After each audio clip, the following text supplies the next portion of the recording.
All right, hello everyone, and peace of Christ, all of you. I apologize being late because we have a very strong storm and we lost electricity twice.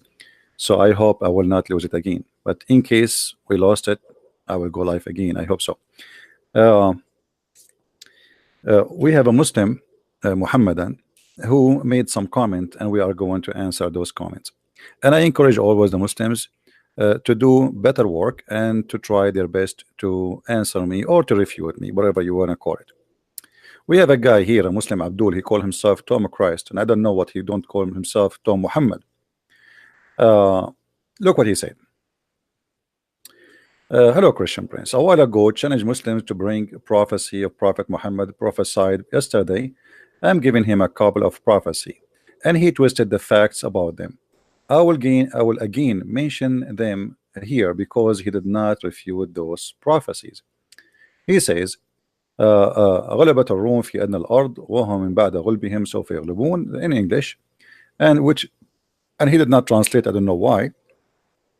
Simply, this is a verse from the Quran, chapter of Ar-Rum, about the Romans supposedly will be defeated, and I will read for you exactly what he wrote.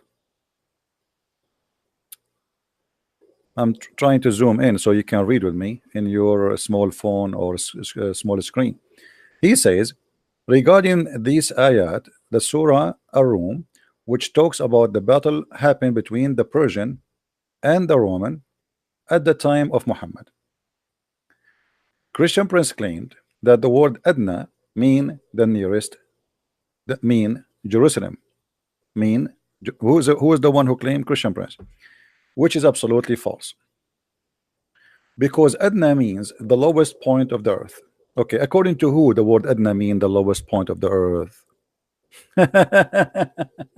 You see, when a Muslim he says something, always get him busted by his own words. If we go right now to your own Islamic interpretation, translation, what they will say, all the Muslims translate it as nearest or nearer. So why they are stupid and you are the only smart?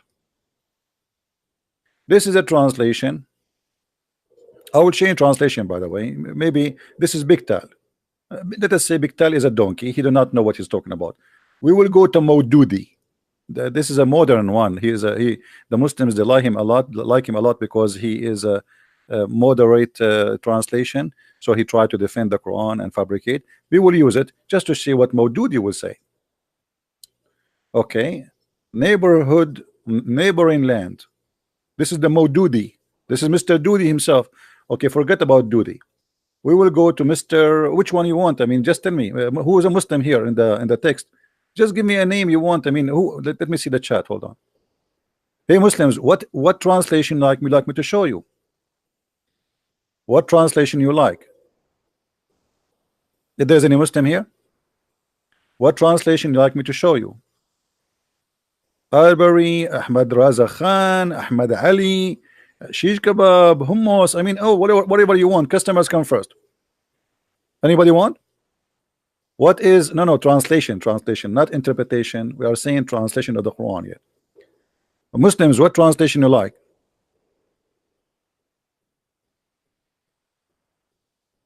Any Muslim in the bushes? So as you see, this is your Muslim translation, translating it as the most close land by. It's not me. I mean, why Muslims they lie in their even a little word in the Quran in order to cover up the stupidity of the Quran? They fabricate the meaning, and all your Islamic translator even they translate the word nearby. Like if this is a book translated by Christian Prince, the Muslim will say, okay, you see, Christian Prince is changing the word. What about we go to dictionary? I mean, don't be stupid, Abdul. I mean, I feel really sorry for the Muslims who they are desperately trying to find a prophet Muhammad. They cannot find the prophet Muhammad. So what we can do, we have to fabricate lies and we have to make him a prophet. It doesn't matter how. I will make my prophet a prophet. You like it, you don't like it, I don't care. He is a prophet, okay? All right.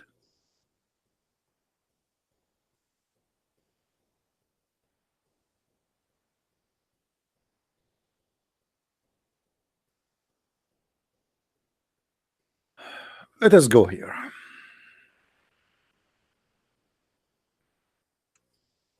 Secondly, he said that the battle they are talking about, it is near the Dead Sea. Okay, what the Roman lost near the Dead Sea? I mean, what is a big deal if they lost near the Dead Sea? They lost. They were losing everywhere. The Persian at that time, they were victorious. They are taking land one by one. So what a big deal to mention such a thing in the Quran that the Roman they've been defeated. Can you show me what is the, if we go right now and we look at the list of what you are talking about, what is the city which is near the Dead Sea? Everybody knows that the Roman the biggest loss they have is Jerusalem, and that was 614. Now, if Muhammad is a prophet, any prophecy he said about the Roman must be true. Any prophecy he said about the Roman must be true. So let us see if Muhammad really is a prophet as you trying to claim. Let us go and review some of the prophecies about your prophet about the Roman. If Muhammad lie in one of them, he is a liar. As simple as that. And look here, we discover a mistake in the Quran. The verse in Arabic, it says, in the Quran it says Alif Lam Ghulibat Rum, which means the Rum been defeated. Guess what? In the Hadith it says Ghalabat Rum, which means the Rum were victorious. In case you do not know, the Quran written without dots, without what we call tashkil. If you notice those things in the top of the words, let us zoom in. I'm zooming in so you can see. Let me line it up for you. Those things all is additional to the Quran. The Quran was not like this. There's no such a thing. So those things you see in the top here, those dots, like this dot here, and this sign, and this sign, and this sign, and those two dots here, and this sign, and this sign, shadda, and dhamma, and dhamma, all of those are not in the Quran. So it was a plain book with no addition. There's no dots, there's nothing. So it's very hard to understand really what it says. And look, now they have it with the dots, and this is a hadith, and the hadith saying the opposite. The Quran did not say the Rome were defeated. The Quran is saying the Roman they've been, the Roman they've been victorious. And look at the first translation the Muslims they come with in English. It says the Roman have been defeated, but in Arabic here in front of me it says غلبت الروم.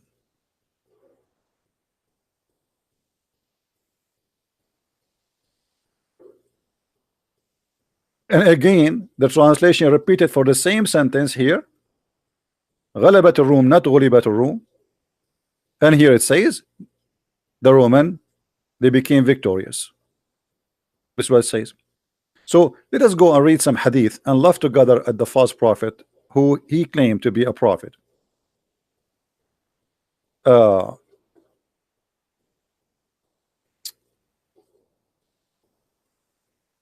Muhammad, he made many prophecy about the Roman, and I'm very thankful that Muhammad he spoke too much about the Roman, because the more he prophesied, the more he get himself busted. Let us see one by one.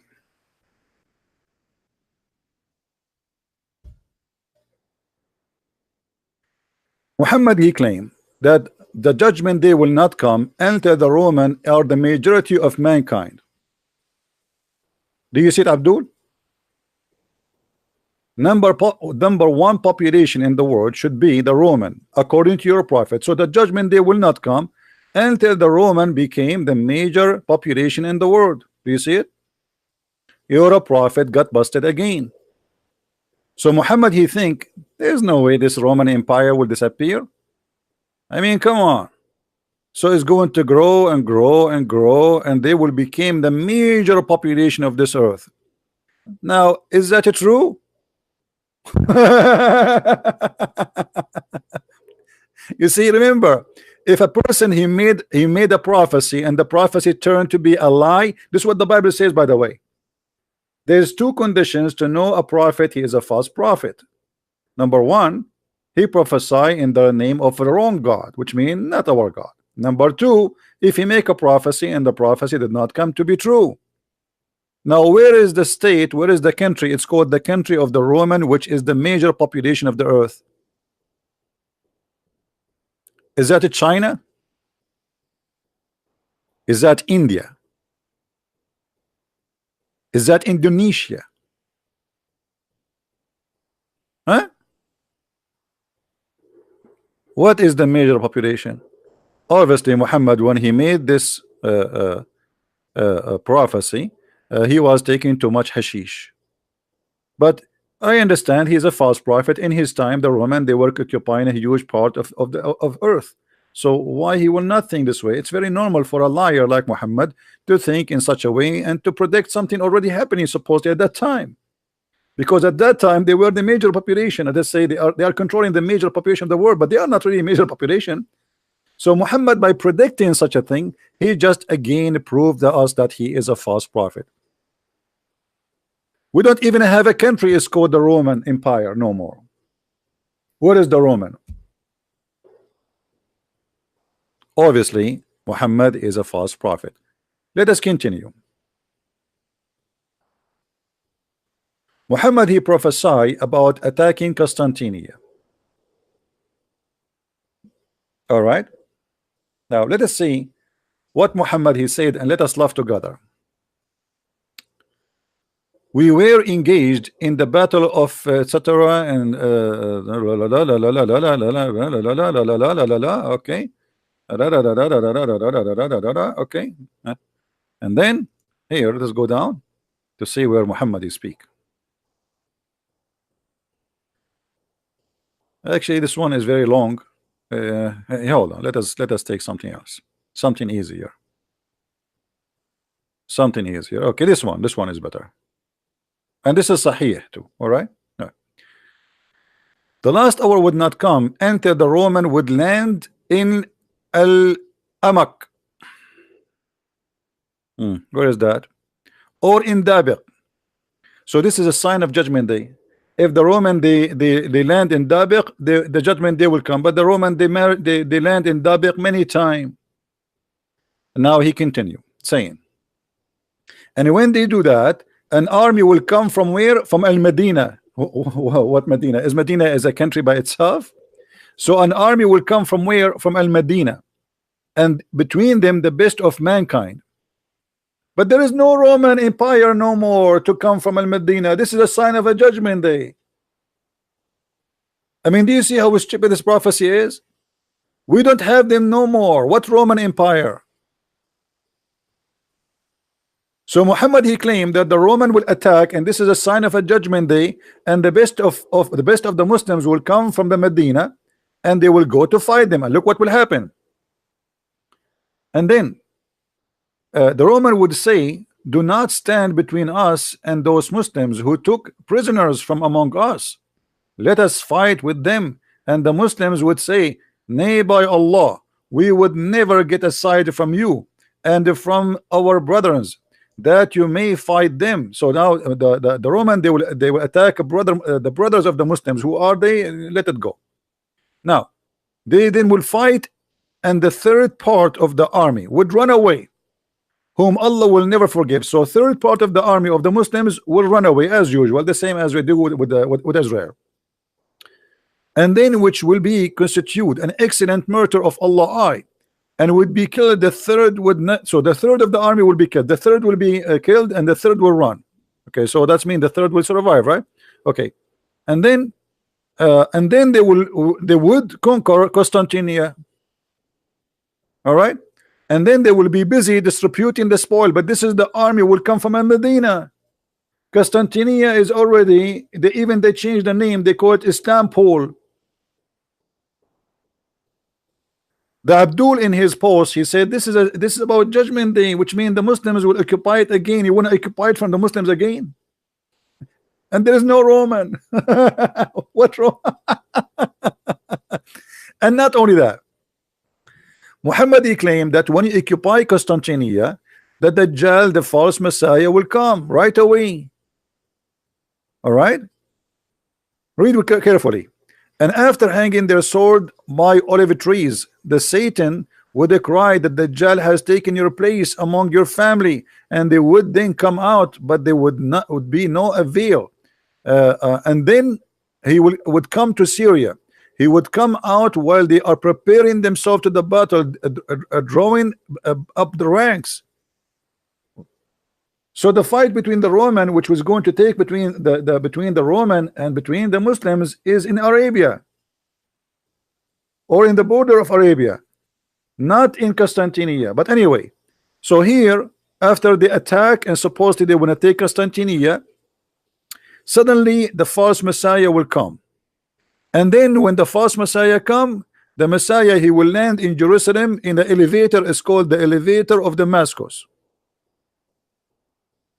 Yeah, the Messiah here cannot land without elevator. All right, read carefully. The Dajjal has taken your place among your family and would come out and would be a veil, and they would come to Syria, and he would come out while they would be still preparing themselves to the battle, drawing up the rank. Certainly the time of a prayer shall come, and then Jesus, peace upon him, son of Mary, will descend to them, land on them. When the enemy of Allah see him, he would disappear and he would dispose like salt. Glory to Jesus. Even Shaitan, when he sees Jesus, he disposed like salt. But when Shaitan see Muhammad, he jump in his shoulder, as the hadith says. So as you see, all of this is a fiction and stupid stories. There's no Roman no more, and they are not in Syria, and they are not in Constantinople, and they are not in Arabia, and this is a stupid story. Something else. Let us keep moving. Another hadith. We have more hadith to show.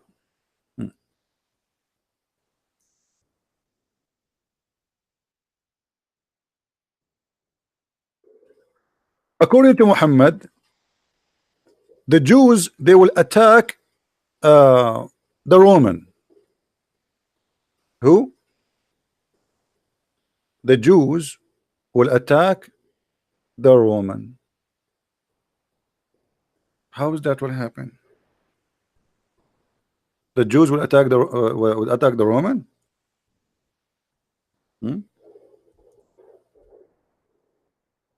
I'm trying to find the hadith.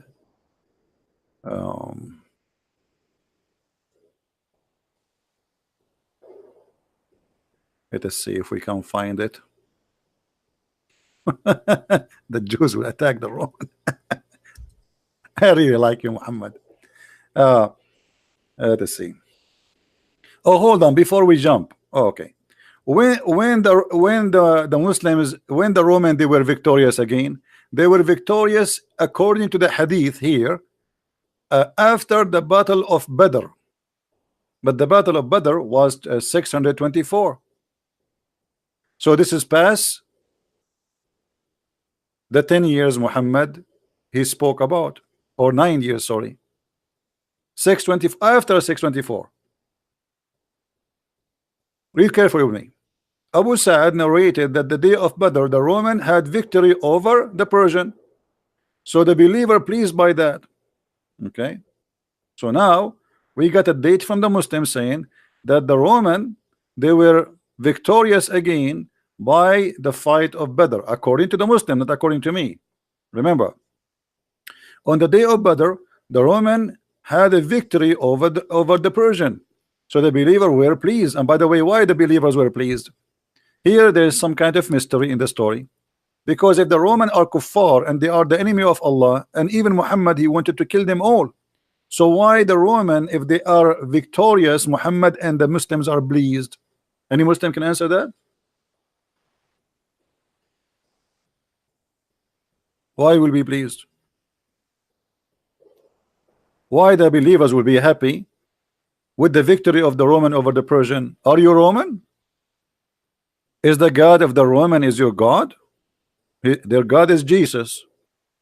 So why the Muslims are happy? Here simply Muhammad, at that moment Muhammad was trying to play Christian. Muhammad was a person, he's a refugee, whatever the word mean. When he is with the Jew, he is a Jew, like Obama. Obama, he go to Egypt, he make a speech, he quote the Quran, he's a Muslim. He go to Jerusalem, he wear the hat of the Jews, and he kiss the wall of the temple. He is a Jew, and even he put a paper in the wall. He go and sit with the atheist, he's an atheist. He go to the church, he's a Christian. That is Muhammad. Otherwise, you explain to me why Muhammad will be, and the people of Muhammad will be pleased by the Roman victory, when just a few years after Muhammad, he attacked them himself. First attack, he could not make it. Then after he died, actually, the Muslims were able to penetrate through the Roman land. Now,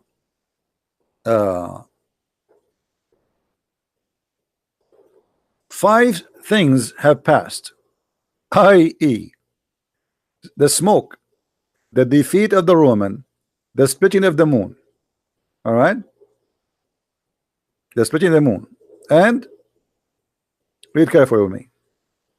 The defeat of the infidels, and those are signs of the judgment day. But let us go more.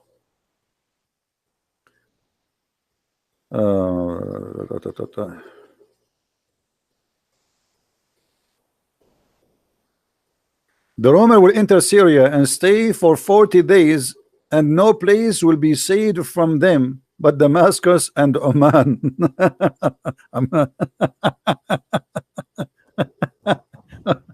No comment. All right.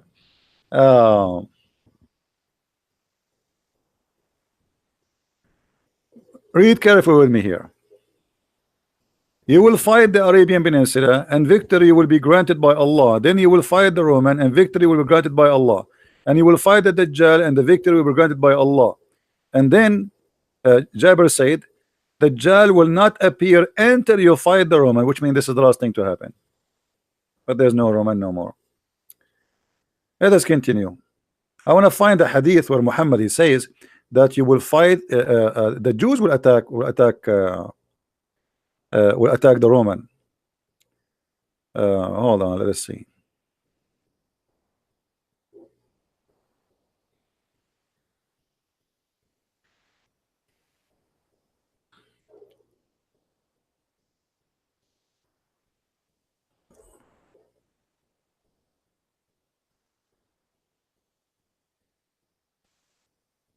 Let us see.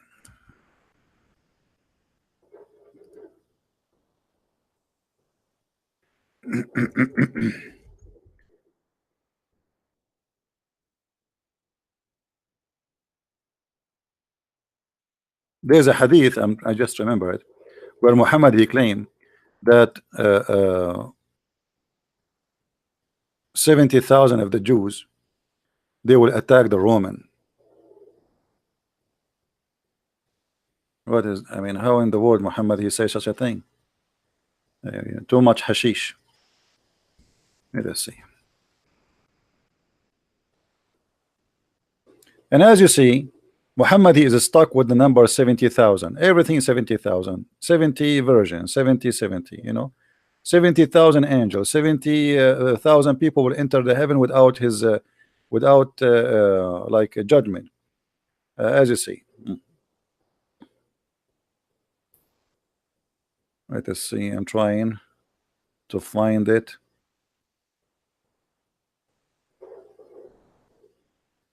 Here we go, we found it. Abu Hurairah reported, this is Sahih Muslim, so the Muslim cannot say this is a lie. All right, this is Sahih. This is Sahih Muslim, as you see, and let us go down to the reference. Sahih Muslim 2920a. Now remember, numbers of the Muslims translation have nothing to do with real numbers. Just take that into consideration. You have heard about the city, one side which on the land and the other one in the sea. Obviously Constantinople. They said, Allah Messenger, yes, he said, thereupon the last hour would not come unless 70,000 person from Beni Ishaq, the Jews, the son of Isaac, they will attack it.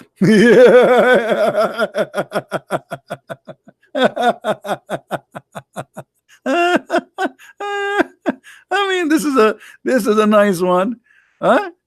What?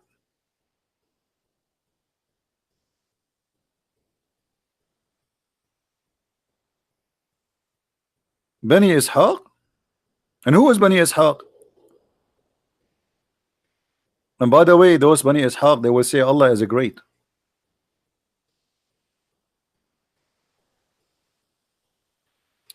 Read with me carefully. When they would land there, they will neither fight with weapon nor shower arrows, but would only say Allahu Akbar, Allahu Akbar, and that's it. This is how they win the war.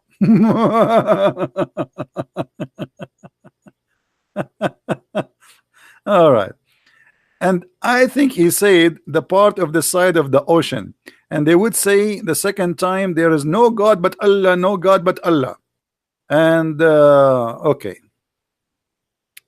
and the gates would be open to them, and they would enter the gates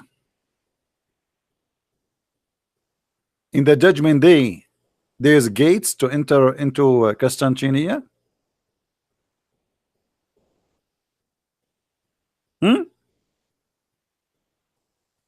If there is any Abdul in the bushes. So we are talking about judgment day, maybe thousands of years from now. The gates will open. What is that?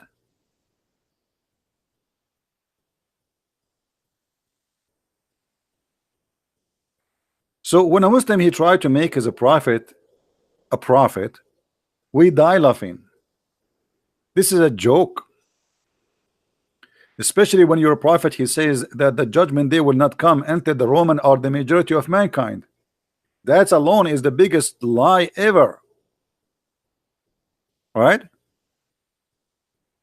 There's a sheikh he want to call me. He can text in Skype. He can text any one of you, sorry, in Facebook, and confirm to me that he is a sheikh, and then I will call him. Most of them, they are kids. So do you see how we got Muhammad busted? Muhammad, if he is a prophet, he should not lie once. But Muhammad always he lie. When you say that judgment day will not come, but the Roman will be the majority of mankind, that's a big fat lie. And obviously this is not true.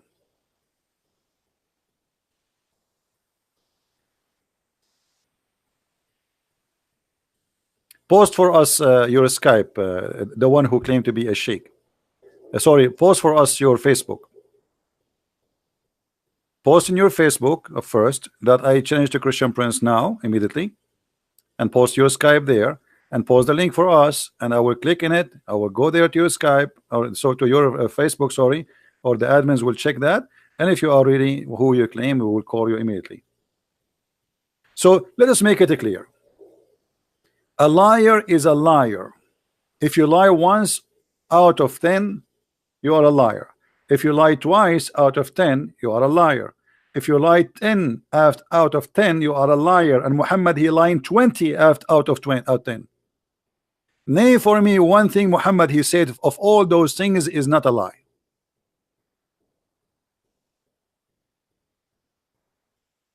Everything we see in the front of us is a pure lie. And here, by the way, as long we are reading this chapter here,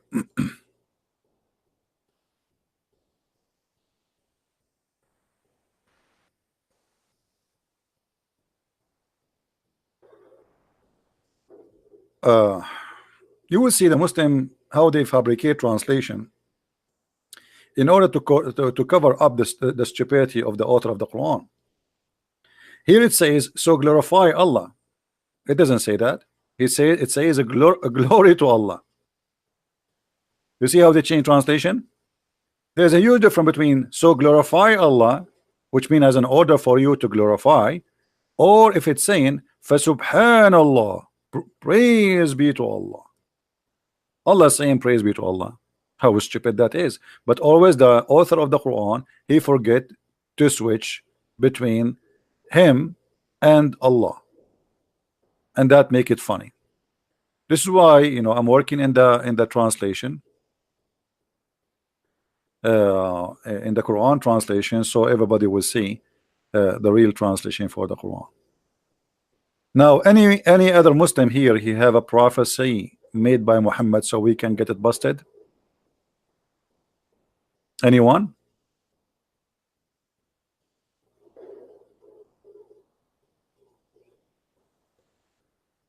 Anyone?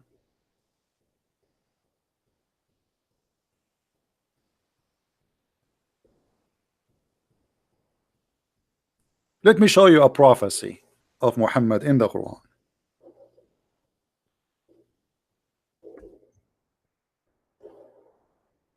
You know, the Muslims, they say, uh, uh, like there's a messenger and there's a prophet, which is very funny. So there's a messenger and there's a prophet. I mean, how in the world you can be a messenger but not a prophet? Because a messenger of God, he is giving a message nobody knows save God and him. So this is a prophecy, you idiot. When you say to people, if you don't believe in God, judgment day will come, that's prophecy. So how you can be a messenger of God but yet you are not a prophet?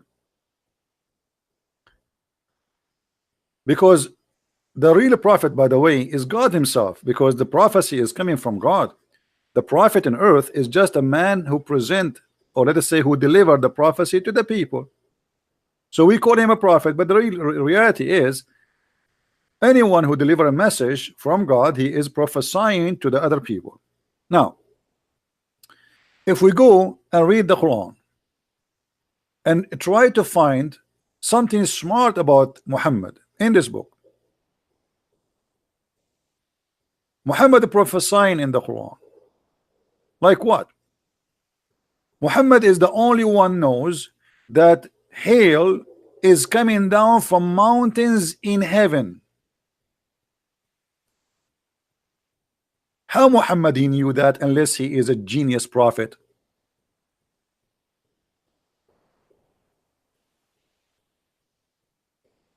Any Muslim can explain to me?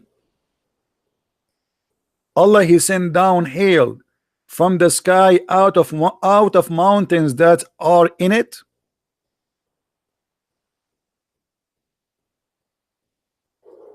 Muhammad he was sitting alone thinking how hail is made, shish kebab, falafel, hummus, and then he come to the idea there is mountains in the sky and Allah he break hails from there and he throw it at us.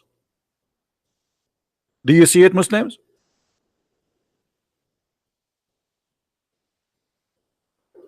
Muhammadan, do you see it? Do you support this prophecy? Who is a Muslim here? He support this prophecy. I think I'm going to convert to Islam because I think now we are going to have hail. You see the thunder is very strong outside and the rain. I don't know if you can hear it. Can you hear anything, guys? Anyone can hear anything? Do you hear any rain or anything? I don't know. Maybe the mic will not capture it. But look at this. Muhammad is for sure a prophet of Allah. There's no doubt. Otherwise, how we knew that? You tell me how he knew that. How he knew that there's hail is coming from the sky, from mountain which is in the sky. How he knew that? It took the scientists thousands of years to discover how it come, how it happened. Muhammad in 2 seconds, he made it clear for you. What else? I mean, we can go over the Quran and we die laughing. What about the verse after it? Muhammad is a, what they call, guys, if somebody he is a scientist for about animals, what they call him? Animal scientist, what they call him? What the title will be given for somebody he is an animal scientist? You know, my English is limited. Only my Chinese is good. Vet? What vet? I thought vet is the guy who just do circumcision for the dog. Hello? Zoologist. Thank you. Here we go. Susie. Susie, I will send you to heaven because you helped me. Thank you. Zoologist. Yeah, not vet. What vet? Unbelievable. Those guys must be crazy. They are Christians. I mean, what do you expect from Christians? We ask them who is a scientist, they say to you vet. I mean, look at those questions. I mean, no wonder I want to be a Muslim. Look at this. Muhammad, he is a zoologist. I mean, it's really hard. Can we change it to different word? Zoologist. Allah, he told Muhammad a prophecy which nobody knows, only Muhammad. He says, from every Allah created from every animal from water. Among them are some, and here the lie, the first lie, they say creep. It doesn't say in Arabic creep, it says walk in their belly. And some of them they walk with 2 feet, and some of them they walk in 4. Hold on, that's it. That's it, we are done. So Allah, he squeezed his head harshly, and he come with a discovery nobody knows. He noticed that there is some animals they walk in their belly, which is a wrong word in Arabic. You have to say creep, and this is why they fix it in English. And some they walk in 2 feet, and some they walk in 4. Are you sure? You look like Muhammad, he never heard of something called a spider. All animals they have either 4 or 2 or in their belly, and that's it. Are you sure? And by the way, here they translate the word, it says animal, it doesn't say even that. It says dabba. Dabba is anything walk on this earth, anything have feet. This is what dabba is. It's not an animal, you know, anything have feet. You can say it's an animal, but I mean it's a creation of anything which live or alive and have feet. Dabba yadubu, which means he hit his foot with the ground. But here the word dabba does not match, because those who creep, they cannot be considered dabba, because it doesn't hit its foot in the ground. So this is the first mistake. The second mistake, Muhammad, he think that there's only animals, or here in this verse actually he claimed that either you in your belly or in 2 foot or in 4 foot. Is that right? Muslims, is that right? No, insect does not have 6 legs only. There's some insect they have maybe 40 50, I don't know how many. I have an insect, she is my friend actually, by the way. Once I invited her for a dinner, and she was like, she came second day. I asked the insect, what made you so late? She said, CP, by the time I put my shoes on and I tie it up, 24 hours is gone. True story, by the way. Sahih al-Bukhari. So those insects are what? This is the insect I invited, by the way. This is why she was late. She was wearing her shoes, putting socks. I mean, come on. It's not easy, you know.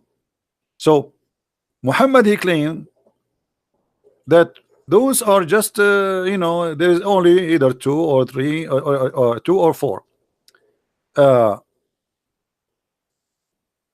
What about wings? The Muslims, the birds in Islam, how many wings they have?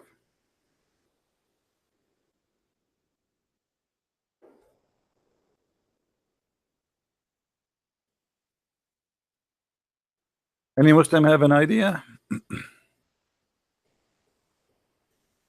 Hmm.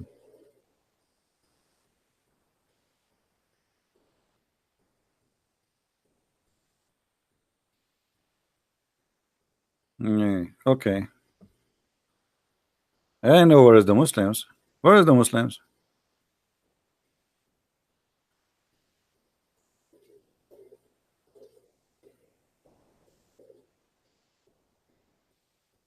I don't see them.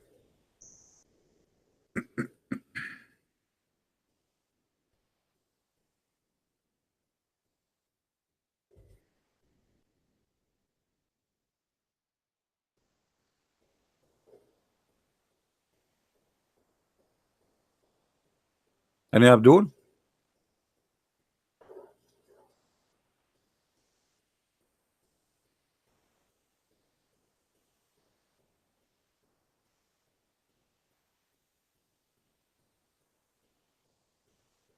Hmm.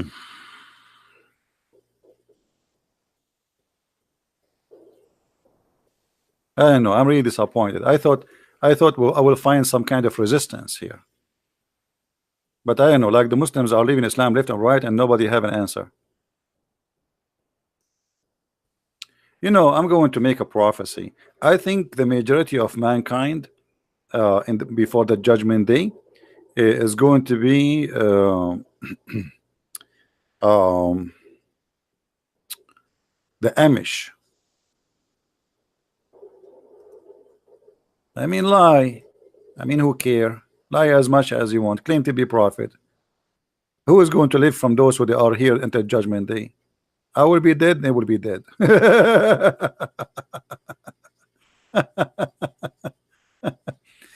By the way, I have a question about angels because I find the Quran is really funny. Uh, how many wings the angels they have in Islam? Muslims.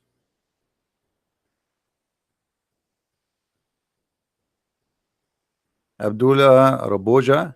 Who is Abdullah Raboja? We told him just. Did he give his Facebook? Did he give his Facebook? Don't waste our time. Give us your Facebook. Post in your Facebook, your Skype. We'll check you out and we will call you. Guys, look at this and laugh. Chapter 35, verse number 1.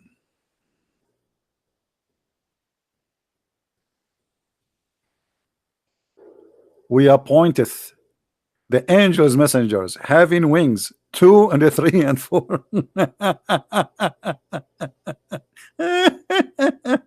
Unbelievable. Anyone notice what the problem? Anyone notice where the disaster here? His Facebook is fake. Yeah, that's what I'm saying. They are fake people. Okay, let me check his Facebook. Hold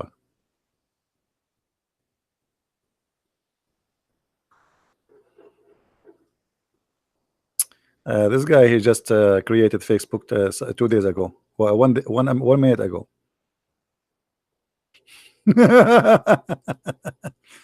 We said, you see, Abdul, this is how we avoid kids. You're just a kid. Guys, anyone notice with me how stupid this statement is? Who noticed with me? An angel with 3 wings. How is that?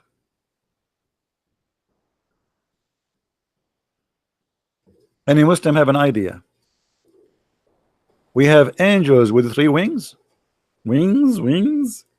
But this is not even the problem yet. There's a bigger problem. Anyone think with me. What is bigger problem than there's angels? They have 2 wings, 3 wings, and 4. Anyone notice what is the problem? There's bigger problem. Anyone?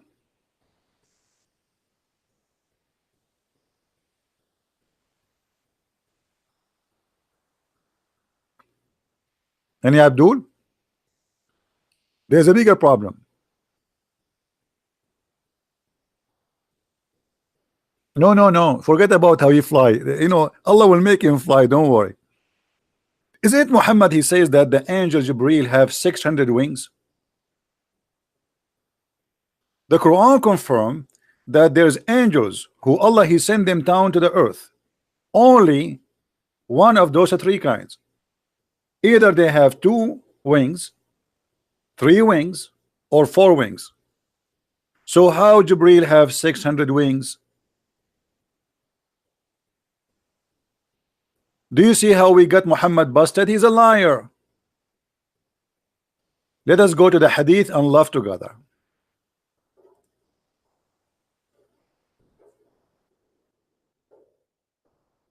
Guys, do you hear the thunder? If we lose electricity, we will lose broadcast. Let us see.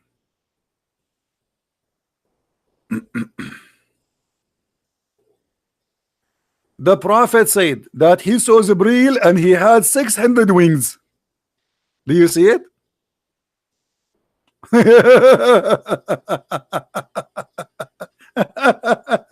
Unbelievable. 600 wings, brother. Prophet Muhammad, he said he saw Jibril and he has 600 wings, brother. So why the Quran says the angels are either two wings, three wings? And by the way, I have three wings. I have to be honest with you. And the other day I went to swim in the swimming pool where it's minus 30, and you know, they did not let me swim, not because it was so cold, but because they said you have wrong wings. I mean, your wing appear in the wrong location. Why it is there?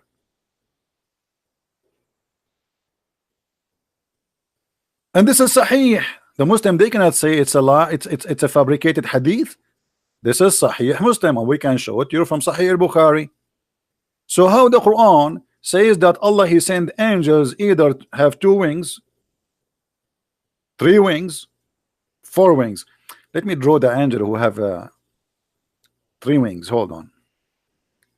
You know, I'm very good in art, by the way. I was invited to the museum in Munich to teach artists how to draw because they became famous. You know, mashallah, Allah made me famous. So this is the angel. Okay, this is an angel, Islamic angel.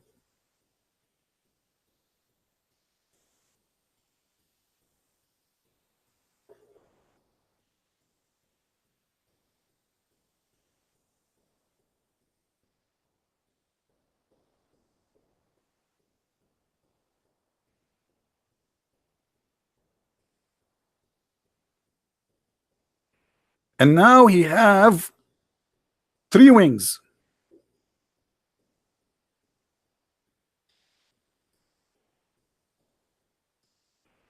And the third wings, I guess it is here in his ass. Unbelievable how good I am.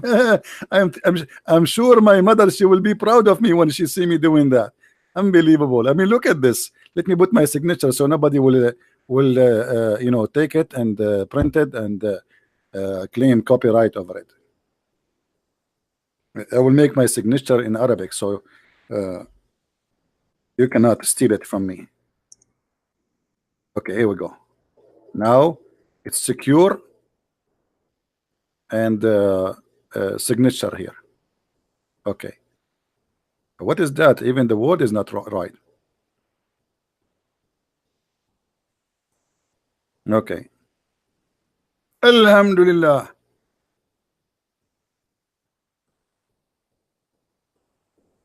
So, isn't it? So you Muslims, you say to us Muhammad is a prophet, and yet he cannot even maintain his lies. I mean, at least let him cover his lies. How he saw Jibreel in 600 wings when the Quran says angels who sent to the earth only either with two wings or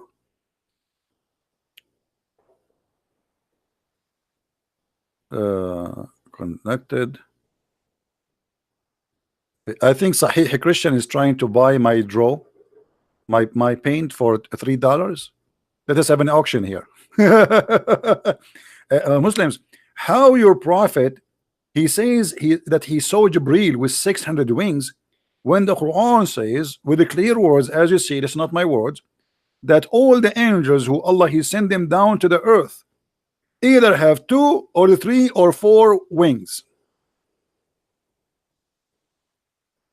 Who is a liar?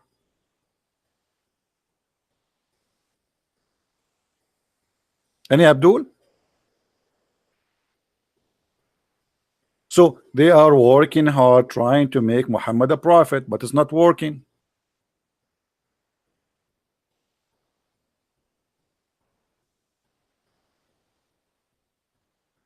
هناك شيخ وأنا أعلم أنه يستجمع الجن ويسميه الملائكة المسلمين.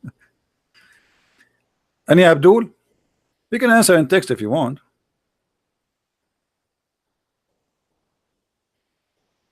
Anyone? One of them if you are a liar, if one of them is a liar, either Allah, if this is the book of Allah and the hadith is the book of Muhammad, and the hadith of Muhammad is confirmed to be true, which means there's no doubt about it, it's a lie, that's mean one of them is a liar, either Allah or Muhammad. Which one? Anyone? The hadith is fake, that cannot be, because it is sahih. My friend, it's sahih. It is sahih. I mean, we cannot say it's weak anymore. I mean, the game of weak and strong, we cannot use it, brother. We cannot. That's it. This is sahih. What we will do?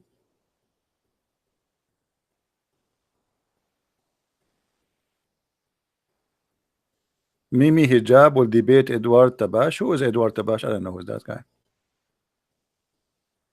And why he don't dare to debate me? He will debate people who do not know. Anyway, is that Sahih? This is Al-Bukhari. Look at this Al-Bukhari, brother. I asked Abu Zar about the statement of Allah, and he was the distance of by 2 bow length, or even nearer. So blah blah blah blah, and then blah blah blah, and then the Jibreel, and then he says, and the Prophet he saw Muhammad had seen by the Jibreel with 600 wings. By the way, how fast the Prophet Muhammad, he can count the wings. He's an atheist. Yeah, stupid debate.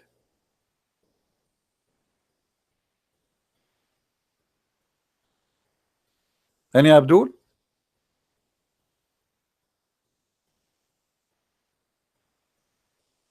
Guys, don't tell me about those things. You are promoting false people. Both of them are false, no different.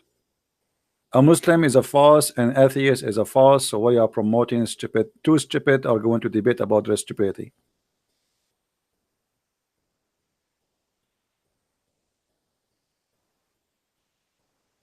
Any Abdul? Who want to answer? Which one of them is a liar?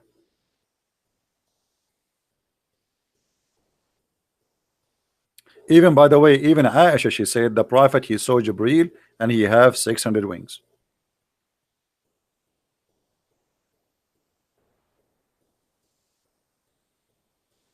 Anyone?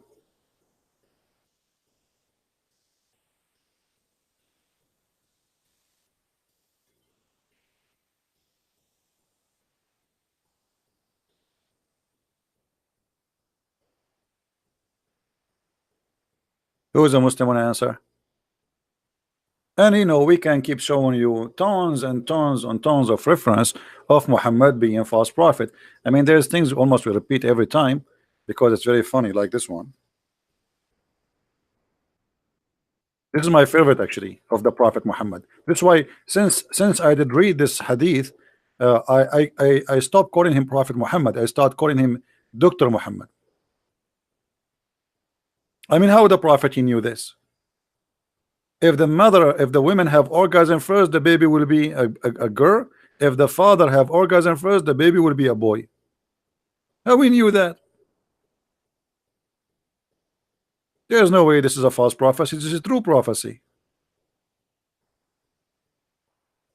Huh? Dr. Muhammad, he is the best. No?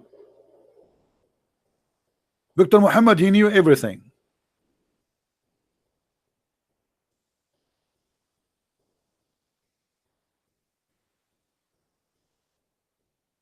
Any Muslim have a prophecy for us? Any Muslim have a prophecy? He is willing to sacrifice the prophet and under the bulldozer. You see, the funny is, each time the Muslim they try to present Muhammad as a prophet and they made articles, you know, they themselves they help us to destroy him. Hold on, I want to go back to the comment of this guy. Look what he said too.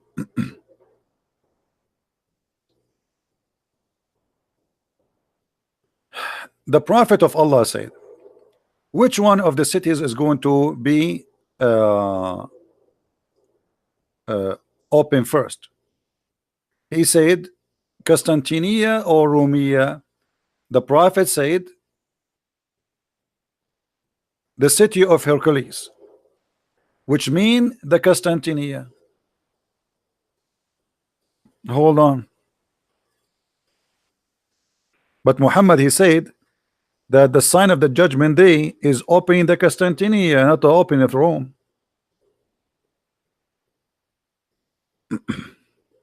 Hmm? Instead, Christian Prince, hold on. Instead of Christian Prince, he showed us two hadith where Muhammad prophesied that the Constantinia will be liberty by the Arab at the end of the claim. Okay. Well, no, not only this. I just showed you that the one who will attack Constantinia, there will be 70,000 of the sons of Isaac. Not only the Arabs. So there's a contradiction. And then he says, did not yet happen. And then he says, after the battle of Dabek, and they claim that the Arab did not conquer the city, but the Turk, and thus Muhammad is a liar. He mixed up the hadith and twisted the fact.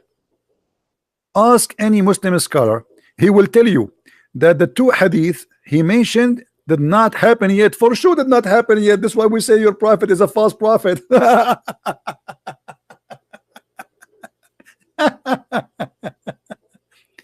Abdul, your prophet says the Arab will occupy Constantinia. So, and not only that, he said that the Turk are the enemy of the Muslims.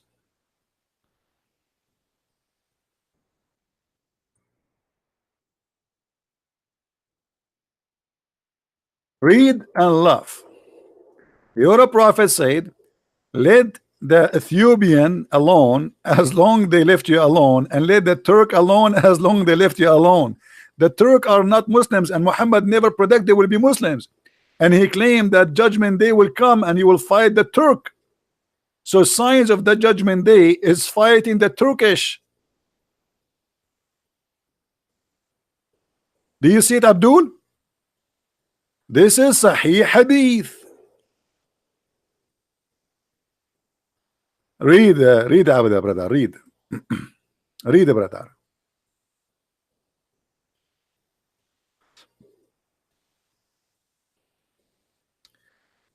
Oh, messenger of Allah, pray for me, grant me victory, and blah blah blah blah blah blah blah blah blah blah blah blah blah blah blah blah blah. So the messenger of Allah prayed and said, then I struck the third bow in the city of Ethiopia, where shown me the villages of etc. Blah blah blah blah blah blah blah blah blah blah blah. And then leave the city, and then he says, and leave the Turk as much they left you alone.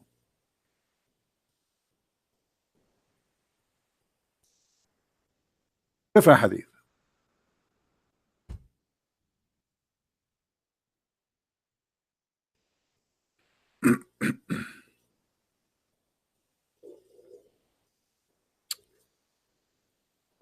I'm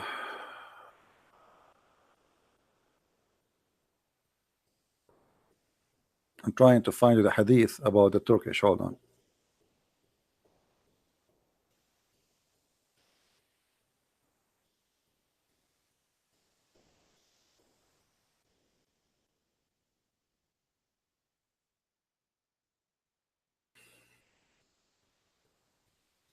Do you see it?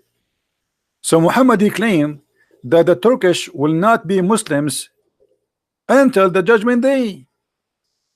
Guys, do you see it? Muhammad, he said, the judgment day will not come until you fight the Muslims, they fight the Turks. So what is the first group? Is the Muslims, not the Arab, the Muslims. What is the second group? Is the Turk, which means they are not Muslims. So again, Muhammad is a false prophet. The Turks are already Muslims, and actually they are the one who took over the Constantinia. So Muhammad, he claimed in one hadith that the one who will take over the Constantinia is the Arab, and they are from the city of Al-Medina, and they are from Bani al-Hijaz too, in different hadith. On other hand, he claimed that the sign of the judgment day You will fight the Turk and you will defeat them. When you Muslims fought the Turk and you defeated them? Any Muslim can tell us? When was the battle between the Muslims and the Turk and you defeated them and you killed them all? And why your prophet think that the Turk, they will never enter into Islam? I heard Allah Messenger saying, near the hour you will fight with the people who wear hairy shoes, and you will also fight with the flat faces like shield. Those are the Turkish, the same as the hadith here. But in this hadith he said the word clearly, the Turkish. Do you see it? The hour will not begin until the Muslims fight the Turks, and a people with faces like hammered shield, who wear clothes made of hair, shoes made of hair. So look here at the false prophecy. Muhammad is not only saying he will fight the Turk, he's saying that in the judgment day the Turkish are going to be Asian, which means Muhammad, he do not know the Turkish will attack Constantinople and they will rape all the Roman women and their children will be blonde. If you go to Turkey now, you don't find the Asian Turkish no more. They are white people, and there is nobody, their faces is like a hammer shield, and none of them is wearing clothes made of hair. So Muhammad, he predict that when you fight those people, you will fight them as non-believers. In the top of that, they are wearing such a cloth. In the top of that, they are a pure Asian. Do you see it? Again, this is a false prophecy. He described even how the Turkish look like when you fight them.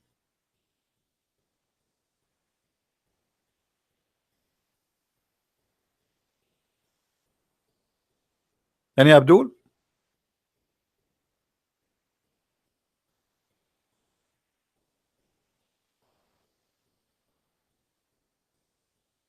Any Muslim have an answer? And by the way, here he is making fun of the Asian people. Look what he said about the Asian people. He says their faces like hammer shield. Oh, I forgot too. What about Gog and Magog? I mean, how I forgot that? How I forgot that? How I forgot the prophecy about Gog and Magog, brother? Muhammad, he said, today, the wall barrier of Gog and Magog has been opened so much. If anyone knows what Gog and Magog is?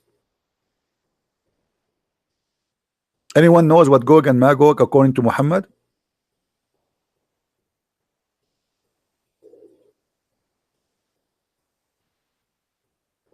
The Muslim will use the bows and arrows and shield of Gog and Magog as firewood for 7 years.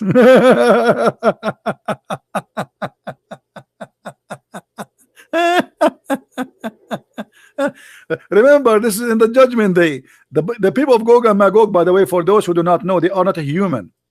They are not a human. They are a special kind of a creature. We do not know what they are, but if you have my book, you will see that Muhammad, he claimed that you can sleep even inside their ear is so big.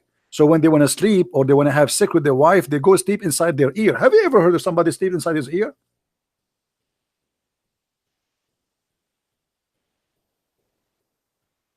In the judgment day, there is still people will be using arrows and shield, and they are made from wood. This is in the judgment day. Look like your prophet, you did not hear about the Star War program of George Bush.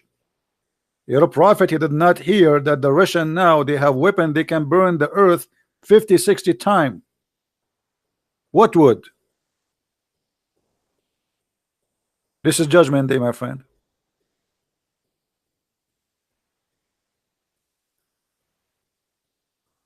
And look at the other false prophecy. Muhammad, he says There is no being worthy to worship except Allah.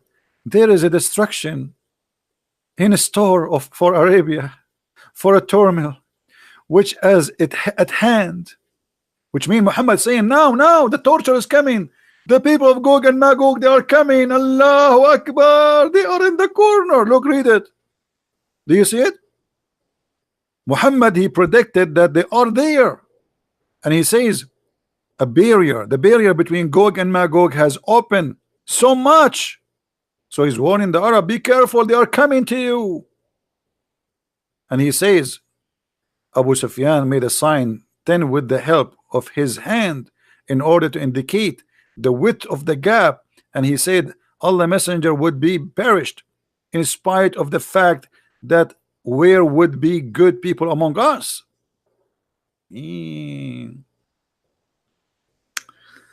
All right. All of this is about Gog and Magog.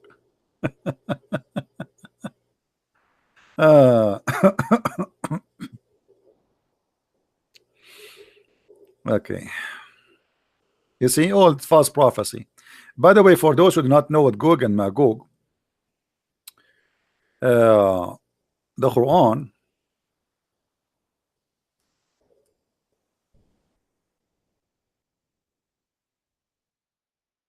speak about them, that when Alexander the Great, or what the Muslims they call him,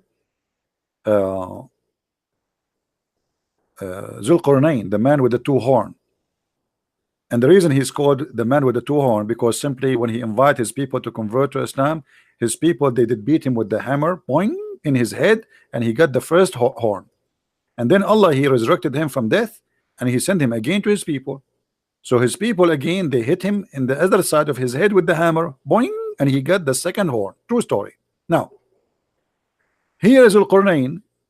When he arrived to those people who they are supposedly so stupid, but look, the Quran saying they are so smart.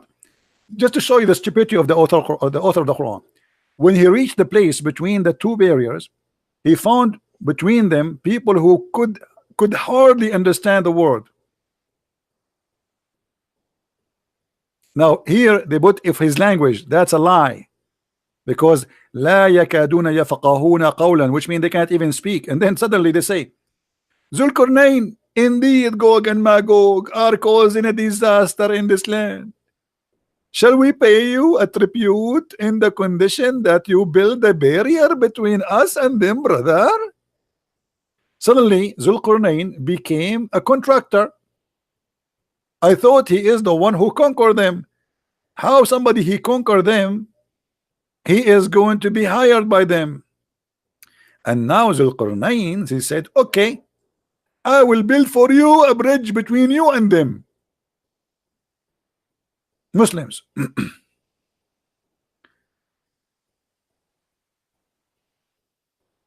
Do we have any Abdul in the bushes? Do we have any Abdul in the bushes? Let me show you how silly this story is. I have to draw some art, you know. I cannot resist the temptation. I have to draw something. Okay, let's draw here.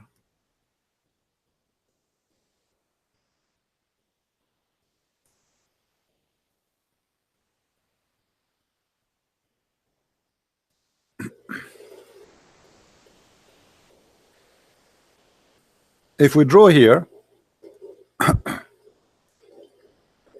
let us say, according to the story, there is two hills or two mountains. One is here and one is here. And people of Gog and Magog, they are here. And those people are here. People.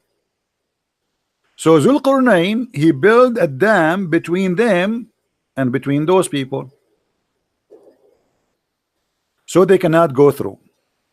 And the dam is built from copper and iron. Copper and iron. Okay. According to Muhammad, The people of Gog and Magog, they cannot go through until the judgment day. But why? I mean, the only way for this to happen, if there is a fence and the earth is a flat, and the fence go all the way to the end of the earth, correct? If they are behind the fence, the only way, I mean, why Gog and Magog, they don't come from this direction and come here? That's it. You know what I'm saying? Do you understand what I'm saying? If Gog and Magog is from one side of the earth and we are from the other side, all of us, we are human in the other side, where are they? and Zulqarnain, he built a dam between us and them, a wall, so they cannot come in. I mean, isn't it, this is alone enough to prove that Muhammad is a big fat liar?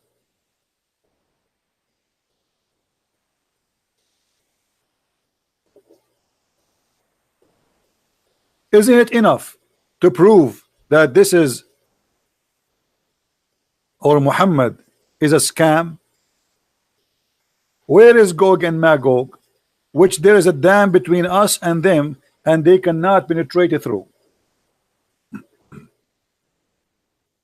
Huh? Let me find a picture. Maybe a picture will be more helpful. Hold on. Give me a second.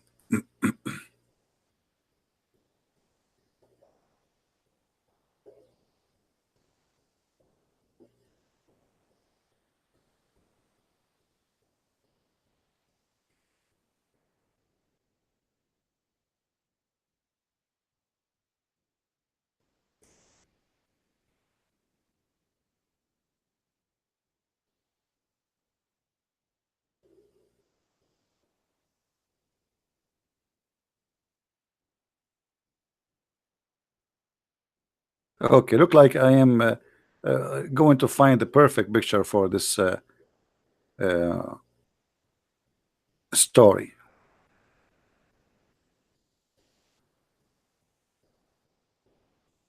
Okay, this one is perfect. Let us show it in the screen. So now we have two mountains, one in the right and one in the left. Forget about the river. Let us imagine this is just a land. And in that side, in this side here, there's a people of Gog and Magog. In this side here, there's the people, the good people. The people of Gog and Magog, they say to Zulqarnain, for the sake of Allah leg, build for us a dam. So he said to them, okay, bring me copper and iron. And he melted them and he made the bricks and he built a dam between those two mountains. And now supposedly the people of Gog and Magog, they cannot go through. It's a very high wall. That's it. You cannot climb it and it's very soft. Don't try. And you cannot dig underneath. Come on, it's made from iron. Hello. So Muhammad, when he said the hadith, he said that the people of Gog and Magog, they made a hole like they can see through, and that is dangerous. He is saying that man, the Arab are going to face a very horrible time because a little tiny hole made in that wall. Muhammad claimed that judgment day will not come. A sign of the judgment day is when those people, Gog and Magog, they make a hole in that wall. I mean, that's nice. Hole in that wall. Ew. I never thought I can say that. Mean hole in that wall. Let us make a hole in that wall. Hold on.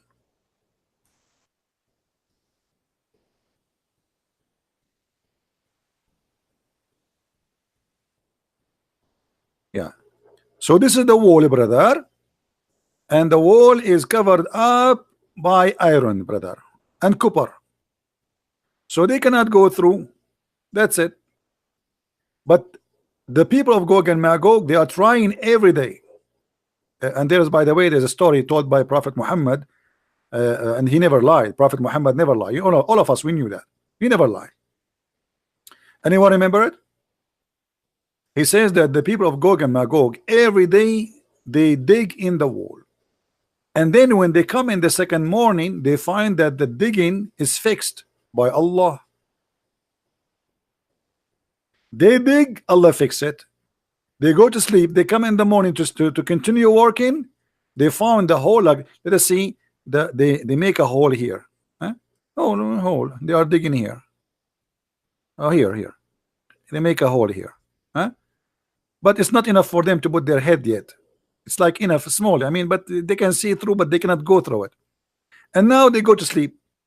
When the morning come, Allah, when they come back, they find that this hole is fixed, brother. Alhamdulillah. Anyone knows why? Each time they go to sleep and they come back, they find the hole is fixed because they forgot to say, Inshallah, thank you, I am 70. I mean, have you ever heard of a stupid story like this? The reason the hole is fixed because when they start for eternity, for thousands of years, they are digging, they're digging. But each time they make a hole, Allah fix it. Why? Because they forgot to say Inshallah. But one day, the leader of Gog and Magog, before they start, he will say, well, actually, not before we start, before they go to sleep, after they open this small hole, he will say to his soldiers, let us go sleep, and Inshallah, tomorrow we continue work. And now, because he said Inshallah, Allah will not close the hole for them, and then they will be able to go through. Any Muslim want to prove me to be a liar? Who is a Muslim here saying I'm lying about this story?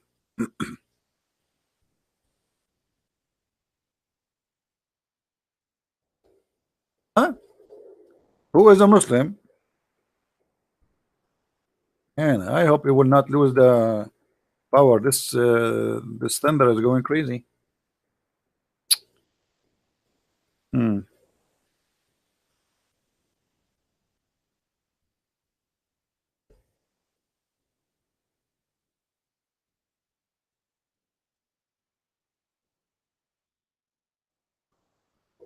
Let me show you the hadith. So the Muslim will not say I'm making things up.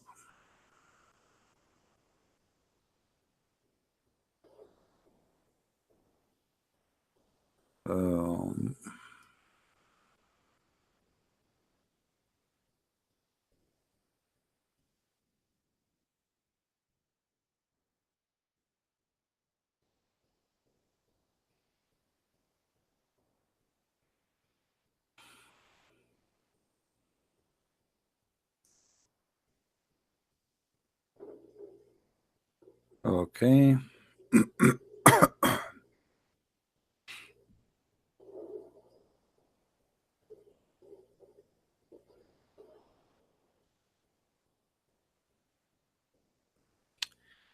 Let us see if we can find it in English.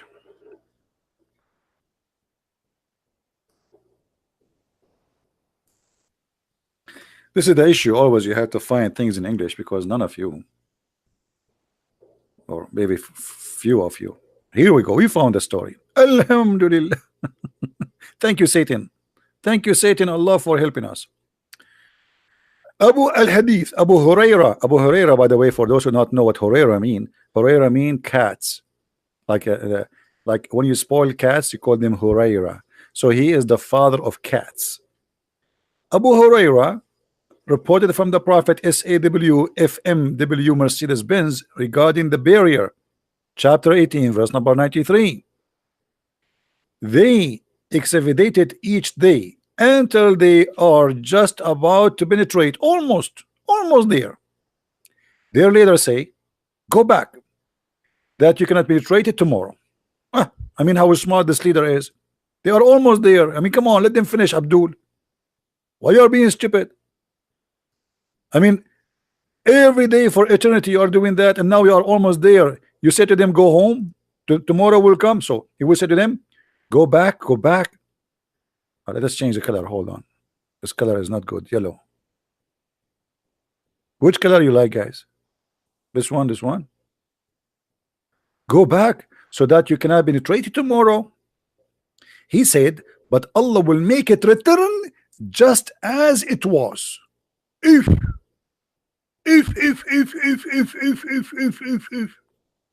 until their appointed time, which Allah mean He will keep doing that. They go, they dig every day, they go to sleep, they come back in the morning, they find it fixed. I mean, look at this horrible life. Those poor people of Gog and Magog, they're just gonna get out, and they dig every day since thousands of years ago. They go back to sleep, they wake up in the morning, it's fixed. And then when Allah or denied to send them upon the people, their leader will say, go back so you can penetrate tomorrow, inshallah, if Allah wills. Aha!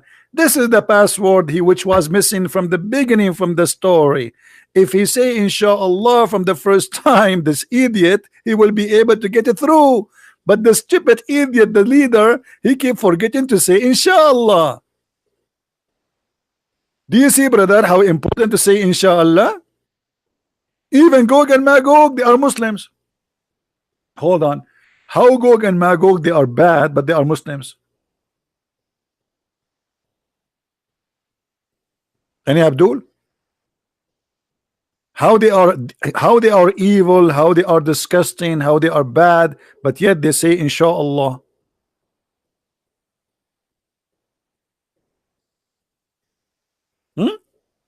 Let it go, let it go. And then so he makes exception, which means Allah, Allah, he will let them go. He said, so they return and find it just as it was, they left it, which means this time Allah did not fix it. Then they penetrated, the brother, and here a disaster. Then they penetrated. They, Ya'juj and Ma'juj, are released upon the people, drinking up water, and people flee from them because they suck water. They are thirsty for water. They are like elephants. Like they suck a lot of water. If they go to an area, the area will be dry because they suck a lot of water, brother. Actually, I speak about my my grandfather. He used to have a brother. He used to have a farm, have a lot of water in Sri Lanka, and then one day we woke up in the morning in Sri Lanka. We are Indian originally, brother, and a person from Gog and Magog, he stopped by, and we did not know he's from Gog and Magog. So we told him, you are welcome. In the morning we woke up, brother, we found Sri Lanka dry. There's no water. All Sri Lanka is dry because they suck all the water. Now look here. They suck up the water and the people flee from them. They shoot their arrows into the heaven. So they returned, died with the blood. If.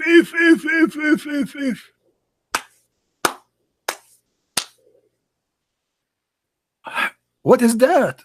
The sky is bleeding? Muslims, they shoot their arrows. We have to change the color now. We cannot use this color no more. We are talking about the blood. Hold on.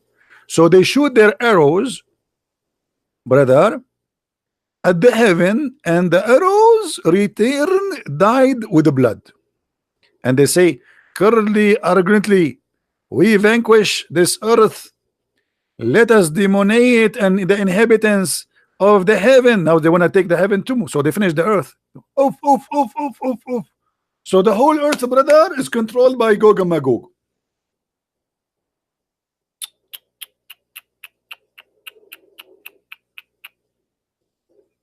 And then Allah will punish them. Allah will punish them, brother. Look what will happen.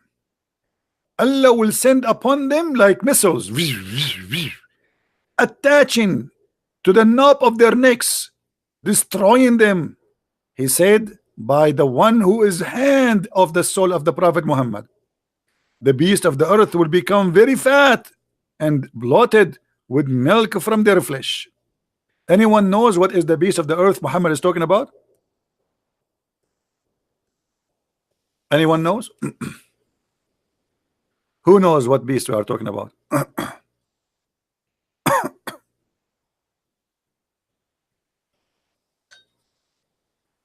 Hmm.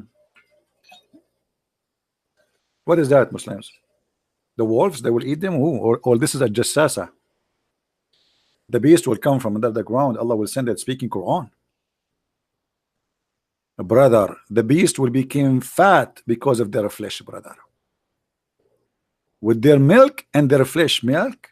They have milk. So are you telling me that Mr. Wolf will be suckling from them?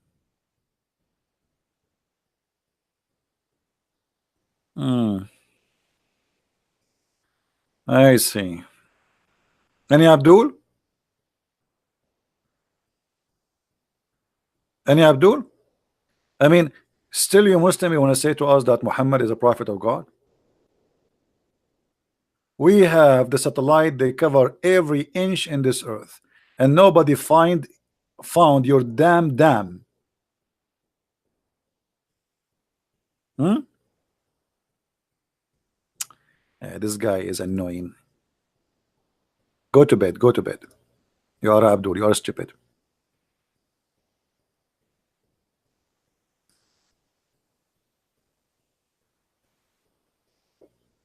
Huh? Where we can find Gog and Magog? So obviously everything we say to prove that Muhammad not only a false prophet, this guy is an idiot. He is ignorant.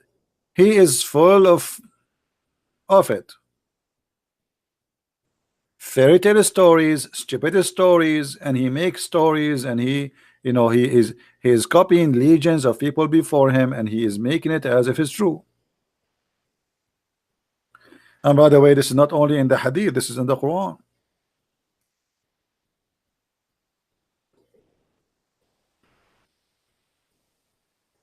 As you see.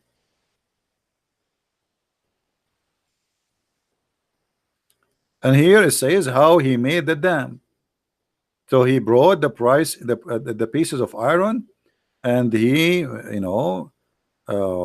make it fire, and then he bring a Milton copper, and he pure in it, and he made blocks, and he built the wall.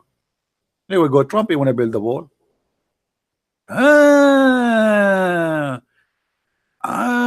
Man. Gog and Magog and the story of Zulqarnain is about Trump, brother. Build the wall, build the wall. Here we go. The idea of build the wall. You see where Trump he got his idea, build the wall? Brothers and sisters, do you see this kafir Trump where he got his story or his idea to build the wall? From here. And absolutely is true.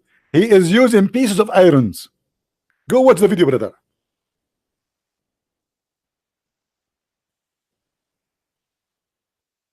I mean, how you can deny? How you can deny? You cannot deny it.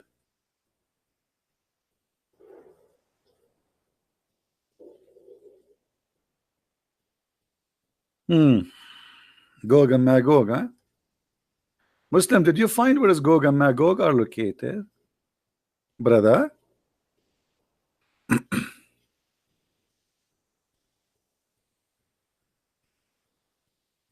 Anyone?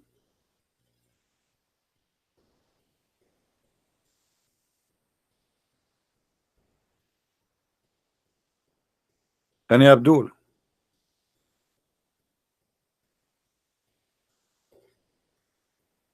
So guys, did we learn something good today? Did we learn something good? As you see, each time we go online, we share with you tons of evidence, and we connect the dots together, and we prove one thing always, that Muhammad is nothing but a scam. I say it as it is. I know there's many people, they are politically correct. Maybe they don't even dare to say the word, but I say it as it is. Muhammad is a scam. Muhammad is a false prophet. Additional to that, we have from the Bible teaching that Muhammad is an antichrist. Who is the antichrist? The Bible says whoever deny the Father and the Son. Correct? So we prove every day that Muhammad is a false prophet. He's a liar. He's a scammer. Additional to that, we have a clear proof from the Bible that Muhammad is a scam and he is a liar and he is an antichrist. If you don't believe me, believe the Bible. And as you see, I show you everything in the screen. You know, many people, they might make speeches. I don't use a single Christian reference, as you see, even their translation. I'm not using my own translation, as you see. This is their website, this is their translations, this is their stories, this is their reference, printed, published, given to us, preserved to us by them. Who? The Muslims. So what I can do more? Now it's your duty to help me and to copy those videos, and you can cut them pieces, depend on the topic. Like today we spoke about many topics. You can cut the video pieces, make it 15-20 minutes, and then just post it again, or you just post the whole video again, as you wish, depending on your account. So my friend, we need your help, and the help here is not for me. For me, trust me, I am the last one can be infected with this virus. But it's very sad to see someone, he is being fooled and he converted to Islam. Same time, we want to save the Muslims. We don't hate the Muslims. We want to save them from this cult. A Muslim, he watched this video and he have a, you know, he want to be honest with himself. He will not stay a Muslim. Muhammad was a part of Jewish descendant. Who said that to you? No, this is false. This is false. First of all, actually, we do not even know who's Muhammad. There is no proof of whatsoever of the existence of a person. His name is Muhammad. Who is Muhammad? Look, the Muslim, they say our holy book is the Quran. Okay. The Quran speak about prophets. Some of them he give names about them. Some of them, I mean, who are they? They are the sons of who? As an example, Mary, she is the daughter of Umran. But if we search for Muhammad, we don't find anywhere in the Quran says Muhammad is a son of who. There's a chapter, it's called chapter of Muhammad, but in the chapter of Muhammad there's nothing about Muhammad except Muhammad when I have money, Muhammad when I have sex. Chapter 3 verse number 144, it says that Muhammad is just a messenger and all the apostles before him they pass away. False translation, which means the Quran here have a contradiction, because if this is true, that means Jesus he passed away. And here you will notice Muhammad, he's a scam again. Anyone notice here what he said, proving to us that he's a false prophet?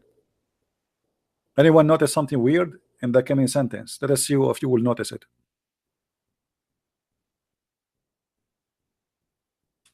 Who noticed with me? There is something very bad, stupid in this verse.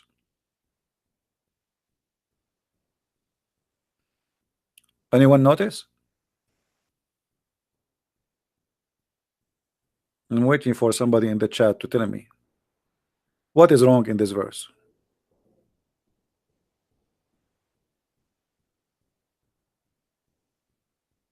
Dies or slain. Thank you, Phil.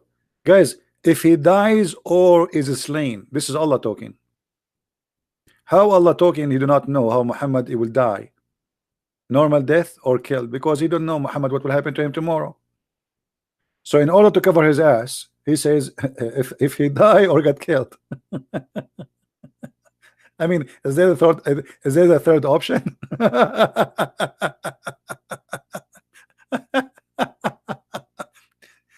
Why Muhammad don't prophesy how he will die? However, Muhammad, by the way, he prophesy how he will die. Anyone knows how? Anyone knows? But in the wrong way. He got himself busted. Who remember?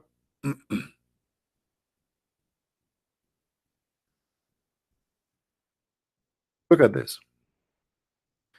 Muhammad, he said in chapter 69, and you can read it from verse number 44. It says, speaking about Muhammad, and if Muhammad he invented false saying concerning us, which means concerning Allah, supposedly Allah is talking, we assuredly had taken him by his right hand and severely his life artery. We will cut his life artery. So if Muhammad he is liar, Allah will do this to him. This is a prophecy. Look what happened. Read carefully.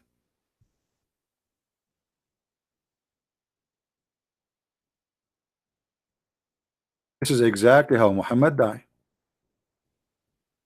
The Prophet in his element of death, which he died, used to say, "O Aisha, I still feel the pain caused by the food I ate at Khaybar, and at this time I feel my aorta being cut off from that poison." Do you see it?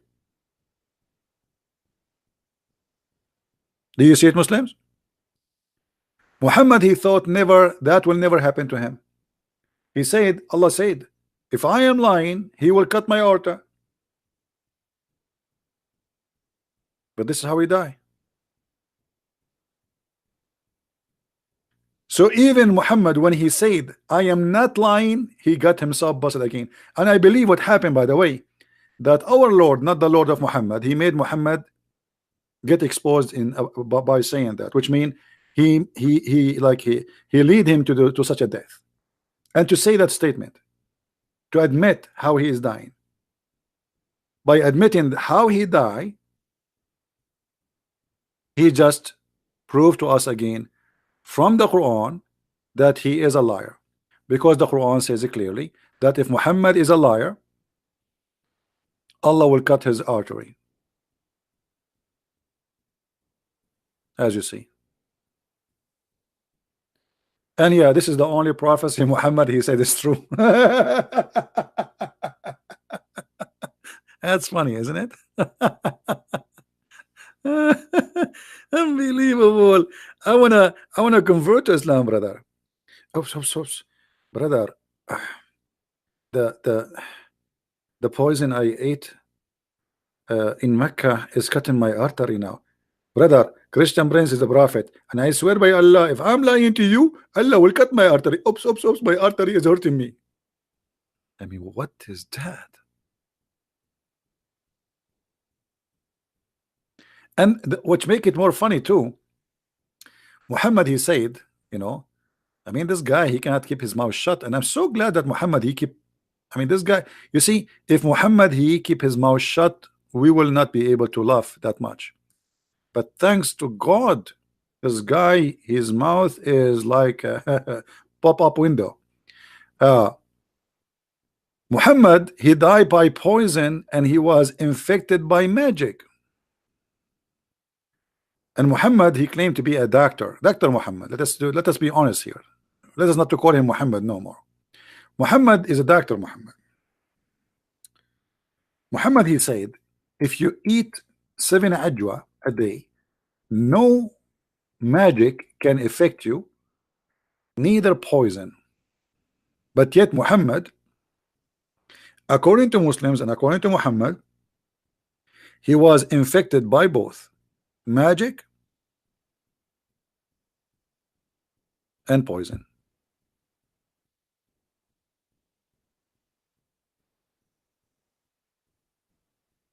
Any Abdul?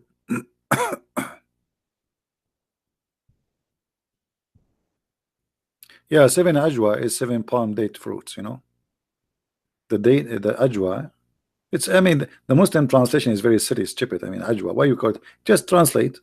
I mean, why you keep the word there?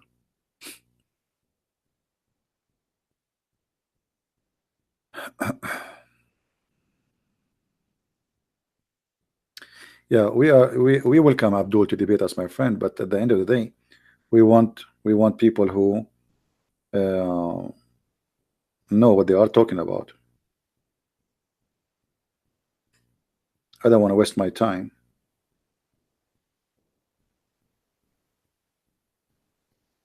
with kids. You see, always for years I open my sky for anyone to call me, correct? And you are my witness. But enough is enough. I mean, we made our point. We want people who claim to be scholars. And I mean, if you notice when you debate a kid, it's harder than debating someone he is educated, like a sheikh, about Islam, because that one will be responsible for what he say. But a kid, he can say whatever he want. I mean, he can lie as much he want, he can play games. I mean, it's a kid. So for me, it's not worth it. I know that many of you want to maybe have fun, you want to laugh, but for me, it's not fun, really. Yeah, we want to make you laugh at the Sheikh. That is worth it. Do you remember the debate with this guy? What his name? Sheikh Abdul Wadud. This is a Sheikh. Go and watch it and see what happened. You will cry laughing. Why 686 is important to Muslims? They are not important to Muslims. Those are fabrications. Those numbers all is fabrication, my friend. I mean, look at the disaster we have here. But because they are bankrupt, they fabricate things. You know, prediction, the miracle of number 17, there's 19. I mean, all of this is false.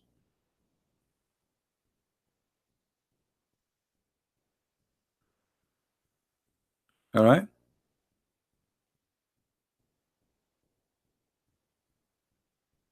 I mean, look at the stupidity in front of us, and then they try to find like Shabir Ali. He says, if you look at the number 19, brother, and I got them busted easy. If you have my book, The Deception of Allah, Quran and Science, you will see how I got them busted easy. But my friend, when somebody is bankrupt, you see, for me, I do not need to look for a number to prove to you Jesus, who is Jesus. I do not need that. But when you have a false, stupid prophet like Muhammad, you are desperate. Sometimes they want to find Muhammad in the Bible because they cannot prove him to be a prophet in the Quran. They cannot prove him to be a prophet in the Hadith. We got them busted so easy. So now what we will do? Suddenly they try to find Muhammad in the Bible, but they make fun of our Bible. They say it's corrupt. It says it's false, and suddenly Muhammad is in the Bible. But look at this. Even that, if you are educated, it's easy to get them busted. Why? Look what the Quran says. Many of you heard that they say that the Bible says that Muhammad is the comforter. Is that correct? But if you go read there, you will see that the comforter is a spirit who will be with us forever. Muhammad is a man, is dead.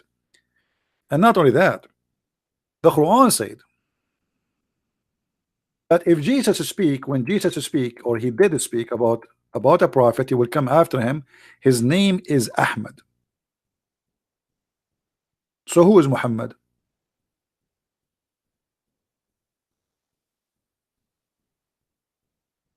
Do you see it? So if the Muslims, they can find something about Jesus speaking about their prophet, it should be Ahmad, not Muhammad, and it should be Jesus saying that. But because they are desperately trying to make anything about their prophet.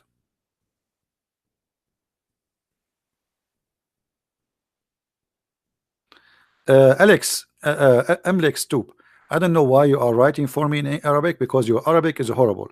Are you using Google? I mean, how I can answer you with this Arabic?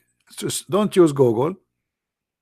I don't understand a word of your question. You keep posting in Arabic. I have no idea what you are saying.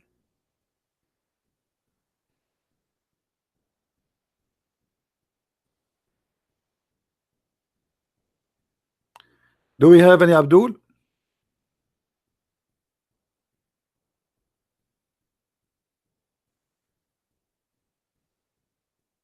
Any Abdul? Muslims claim that the water of Zamzam is a miracle. Well, you can go and search right now in the BBC investigation. They found that the Zamzam water is full of arsenic, which means it's a very poisoning water. Drinking a bottle of Zamzam is like smoking two bucks of cigarettes. After they published that, the Muslim, they put a lot of pressure in the BBC to take off and to apologize. Go and watch it in YouTube. And by the way, if the water of Zamzam is very good, why Muslims in the city of Mecca, they die so early? Guys, there's a video. I wish I can play it for you. An Egyptian scientist, supposedly, he is in TV. Hold on, let me try to find. I will not play it because you know they will claim copyright over it. Give me a second.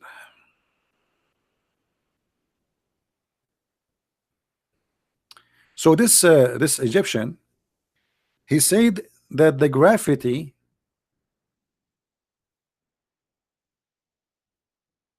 in Mecca is zero, which means if you go to Mecca, you have zero weight. You will fly as if you are in the moon, brother.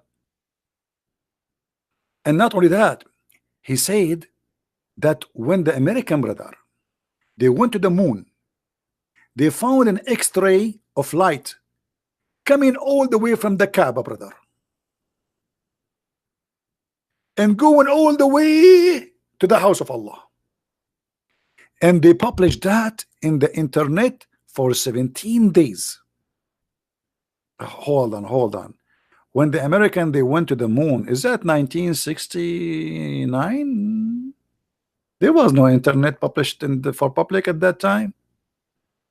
They published it for 17 days. Okay, Muslims, now you have many satellites. Why you don't take a snapshot of the X-ray? And why we can see the X-ray from the moon, we can see it from the earth? So, I mean, unbelievable. And the Muslims, they, Alhamdulillah, Allahu Akbar, brother. Allahu Akbar, Allahu Akbar.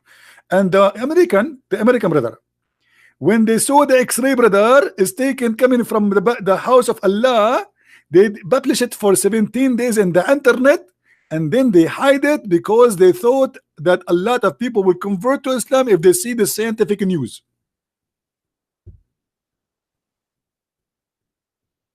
Do you see how they deceive each other? Search for this video and you can watch it and you can laugh. You can make a video about it if you want. I mean, if you are a person who have a channel, you like to make videos, you can make a video about them.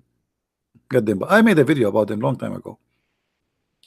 Lies after lies. This is how they can keep Islam alive, by fooling the fool.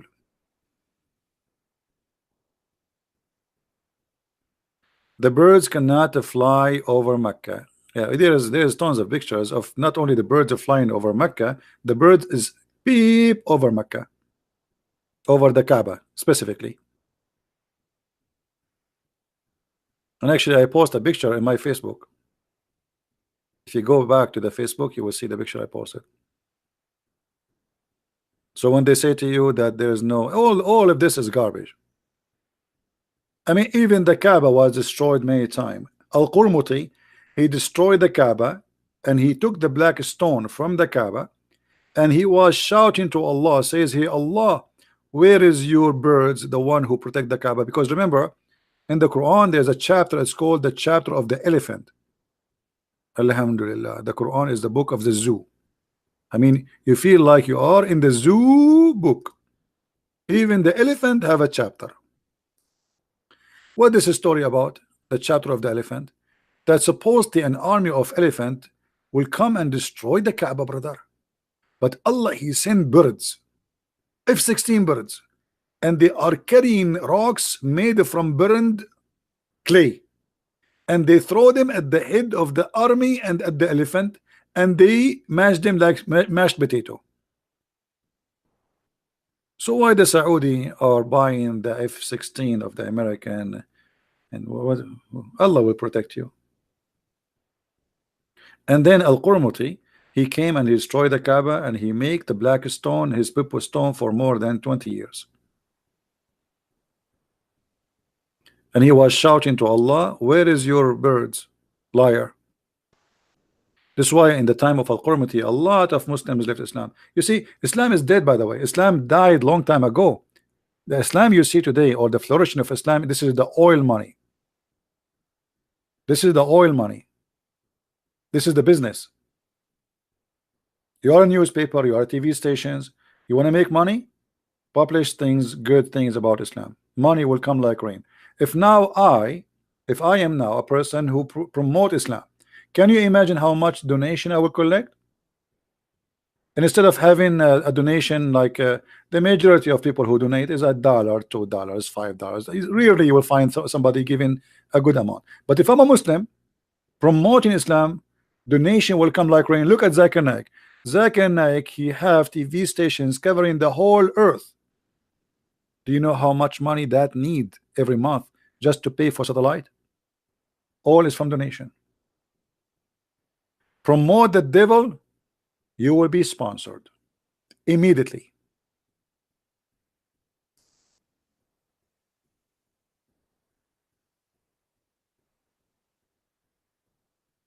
You make a book saying Muhammad is the best prophet and your name is James Thompson, you will make a lot of money from it, right?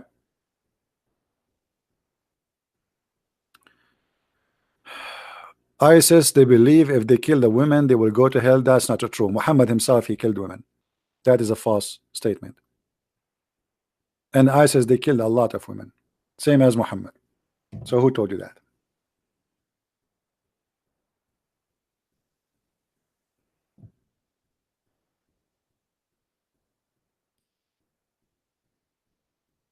The guy who destroyed the Kaaba, obviously he is not a Muslim no more. He is originally he's a Shia. Al-Qurmuti, he is a Shia or from the Shia, but obviously he don't believe in Islam no more.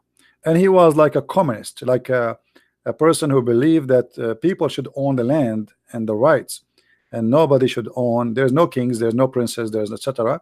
And you know, Islam is a stupid religion, and he destroyed the Kaaba. And then when the Muslims they wanted to have the black stone back, they have to bribe him. Allah could not get it back.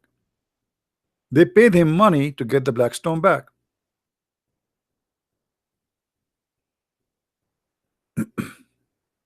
No, Shia are not atheists. This is not a true. I mean, some people they say sometimes they say things is really weird. I said that this guy have a communist idea. I did not say the Shia are atheist. The Shia are even more dangerous than the Sunni. The Shia are more dangerous than the Sunni. Both of them, they are two faces of one coin.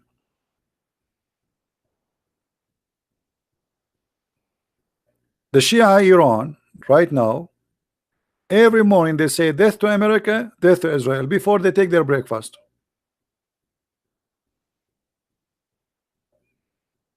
The Shia Hezbollah, they killed more than 200 Marines in Lebanon. They are the first suicide bomber.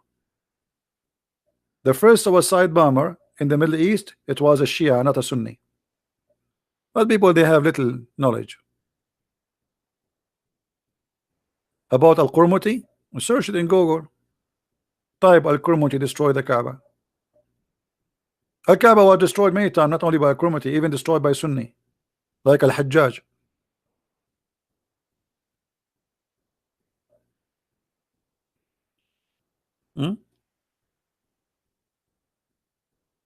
Yeah, the Shia are more dangerous because they play taqiyya more than the Sunni.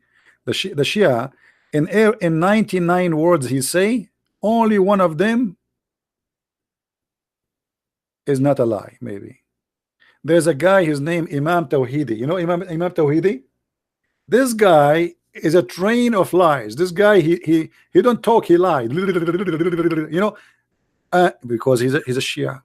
He tried to present himself that he reject bad things in this is not Islam, brother. This is, you know, but the fact he is evil.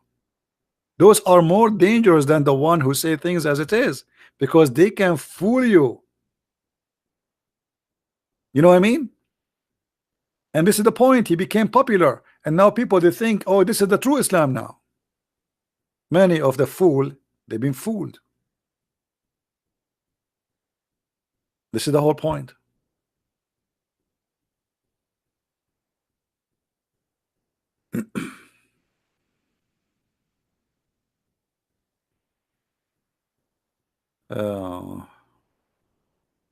Want to reform Islam.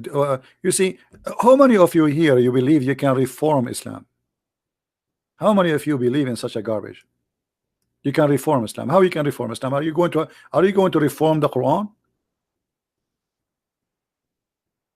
In order to reform Islam, you have to have a new book. How you can reform Islam? Are we going to reform the Hadith?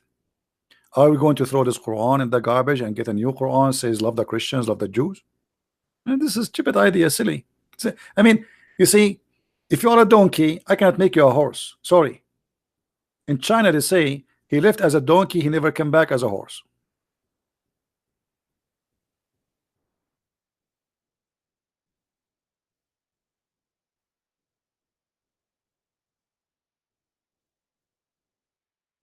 When somebody believe that there is something it's called moderate Muslim, that is a big fat lie.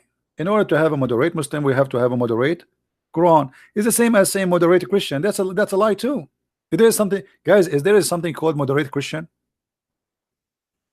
Anyone believe there is something it's called moderate Christians? Either you are Christian or you are not. What, you will have moderate Jesus too? We will have moderate Musas, huh? We will have moderate Isaac. We will have moderate. I mean, what is that? Silly, stupid. Human being. Sometime he present the foolishness. I mean, you do not need to explain foolishness. Just open your TV and listen.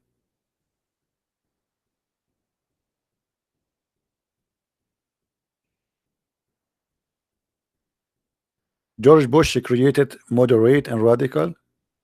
Come on. This is a politics guy. This is a guy who speak politics. You know, 90% of politics talk is a lie. It's politics. Don't mention those. We talk about religion. Don't mention to me presidents.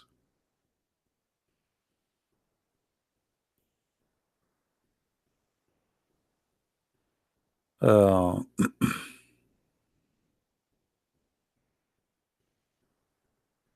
anyway, always, you know, uh, think carefully about what people they try to give you as an idea to believe in it. When somebody give you an idea, I mean, use your brain. Don't be a fool. Just accept what people say to you blindly.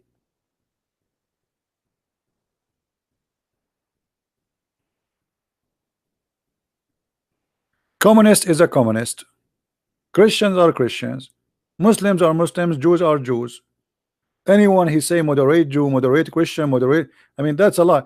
At least communists they can change their book because they don't have a holy book. There's nothing is called moderate. Either you are a, like they say to you, I am a Christian but not conservative. That's mean you are not a Christian. If you say I am not conservative a Christian, that's mean you are not a Christian. You are not a believer. As simple as that. What moderate Christian? That is just a person who want to lie to at himself.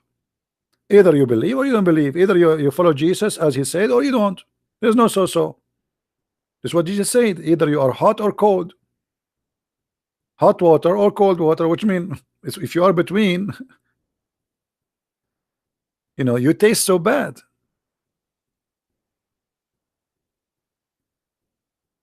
Don't talk politics. Stay in Islam. Islam is politics, by the way. All of Islam is politics.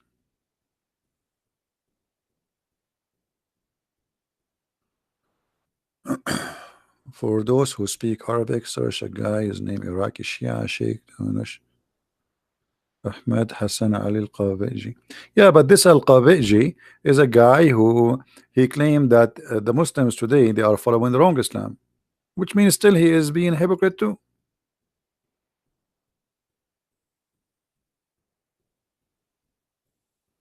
I mean, this guy is playing games. Why you don't say Islam is wrong and that's it? I saw one of his video.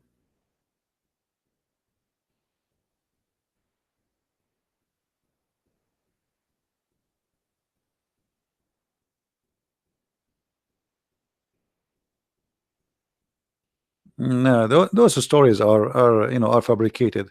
ISIS they will be scared to go by. You see, the Quran says that you killed and you will be killed. How you will be killed, it doesn't matter.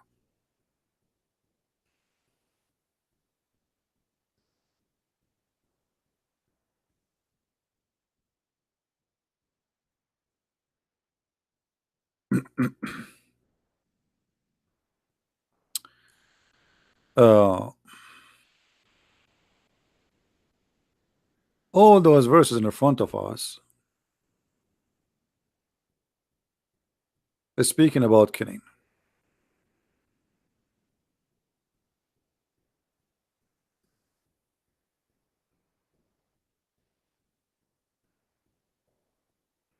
How you die is not really important.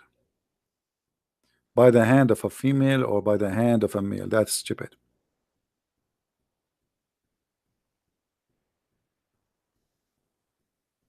And now you watch a TV and you believe what they say to you in TV.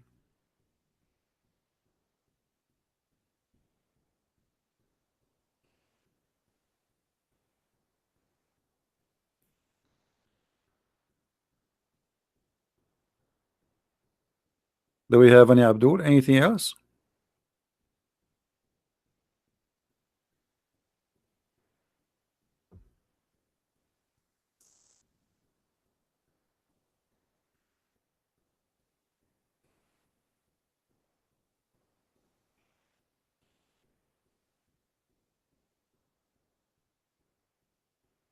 Do you have a hadith about Allah is not a spirit?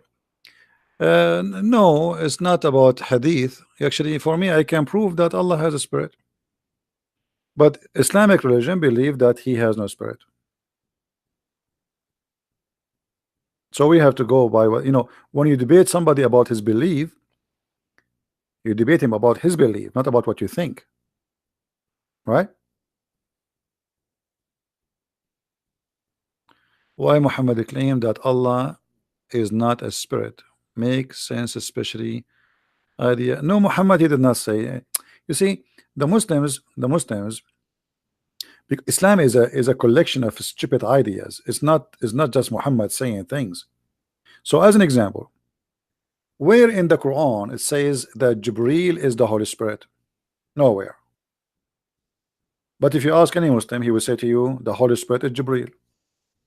But based on the Quran, there is no way Jibril is the Holy Spirit, and we can prove that. The same as the Spirit, the same Allah has a spirit or not. But at the end of the day, when you debate somebody about his religion, you don't make your own religion. Say, oh no, I'm going to show you from your Quran that Allah has a spirit. Even if you can prove it. Because at the end of the day, you are debating him about what he believes, not what it is. Do you understand me?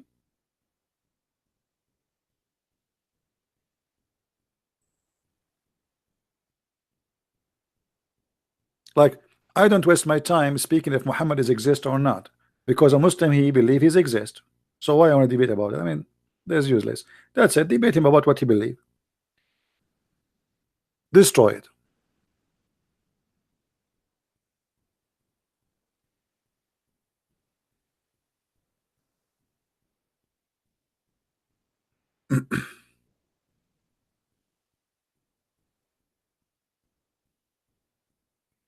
Just search right now in Google, you will see this is the fatwa, the Muslim fatwa, that Allah is not a spirit.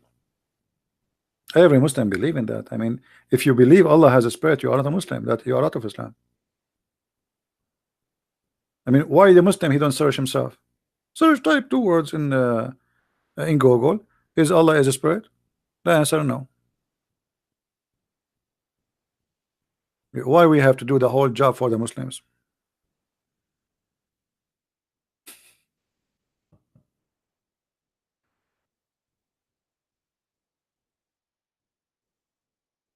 But I'm sure many of you witness me debating Muslims, and we ask them this question: is Allah a spirit? They say yes in the beginning.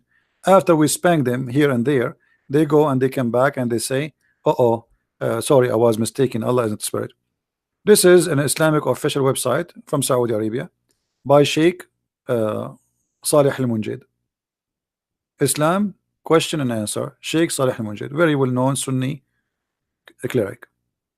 He is debating with the Christians, and he is asking, does God has a spirit, which means Allah? The answer no. As simple as that. The spirit or a soul is not one of the attributes of Allah. Do you see it?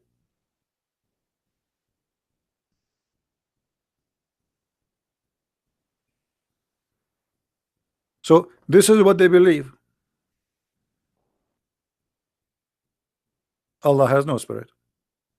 He is just a physical being. And actually, I believe this is a good thing, because that will make it easier for me to prove Islam to be stupid. Because if Allah is a physical being and he has no spirit. So he is a statue, he is a rock, because the spirit is the power of life.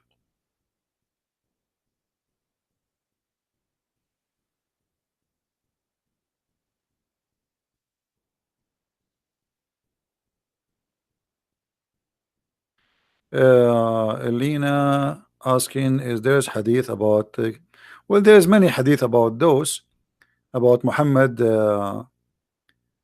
doing let us say what they call it, not sex as sex, like kissing her, touching her, you know, playing with her during the time of fasting, even sucking her tongue.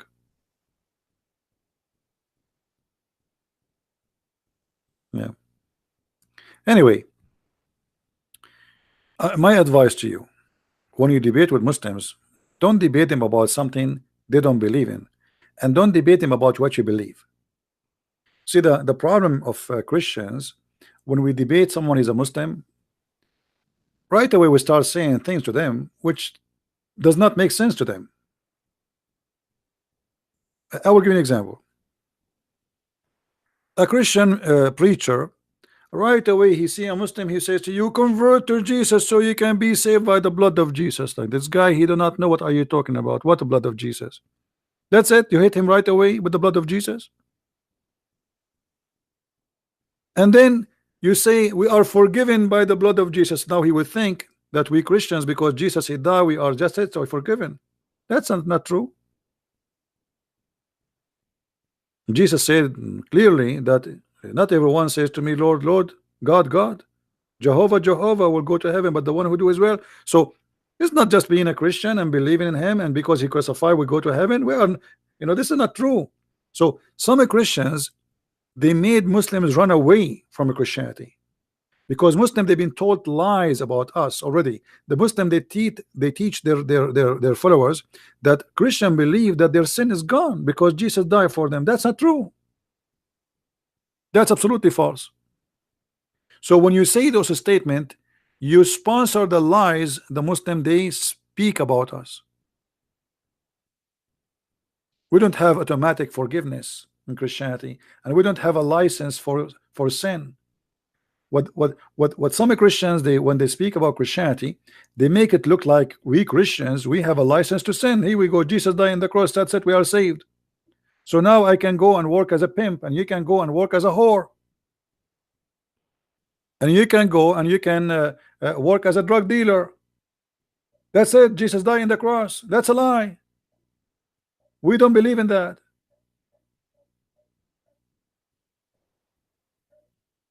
So Christians have to learn how to speak to somebody, especially like Muslims.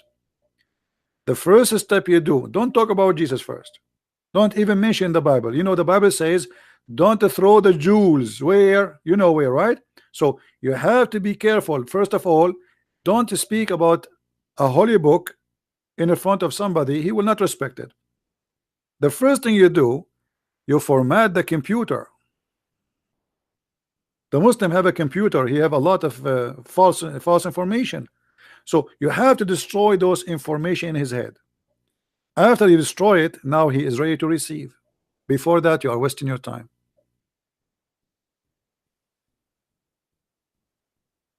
This is why when I debate a Muslim, and you saw many Muslims leaving Islam live on air, and actually, by the way, I still get a lot of messages in Skype of Muslims leaving Islam.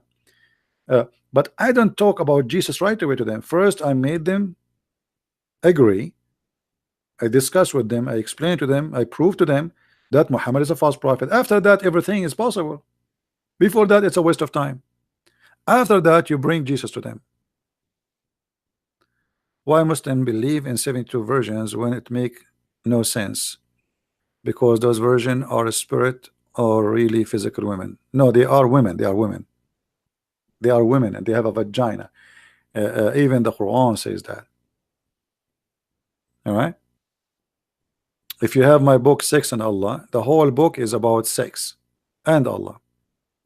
So those are not spirits, and this is additional problem.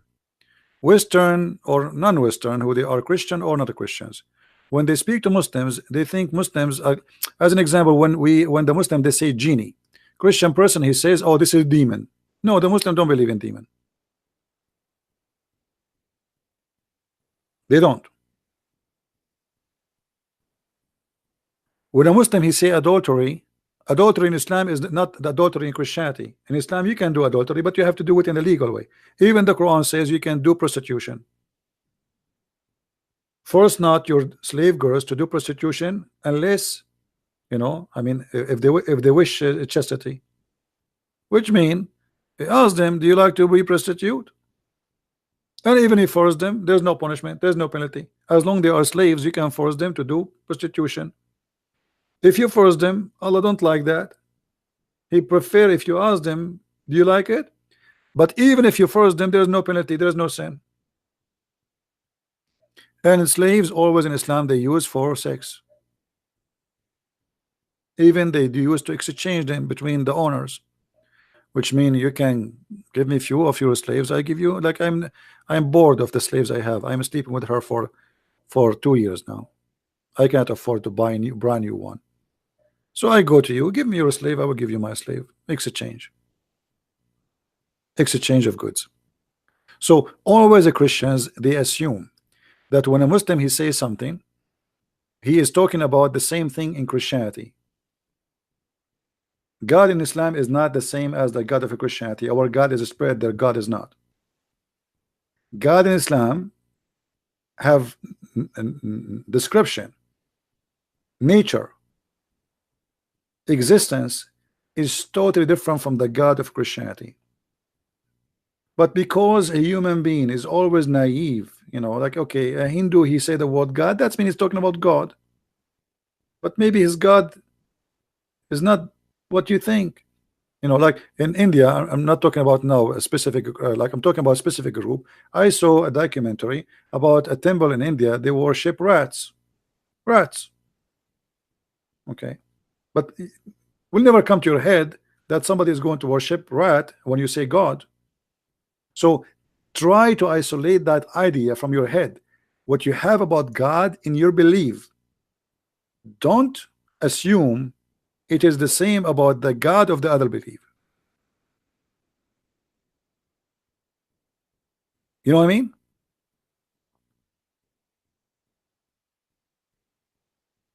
They say genie, we say demon. But demon are not genie. Christians they go to their churches and then they will find right away a priest is deceiving them by saying that Arab are from Ishmael. How you come to that? Copy paste. I never saw a church don't say that. All the churches they say Arab are from Ishmael. Did you ever ask the priest where you get from? Anyone ask the priest when he says to you the Arab are from Ishmael, where do you get this from? Nobody asks. Copy paste like the Muslims. One day somehow somebody said that the Arab are from Ishmael, and everybody is Arab from Ishmael. Arab are not even ethnic. Arab are not ethnic. The word Arab mean is an Aramaic word which mean people who live in the desert. As simple as that. It is not an ethnic.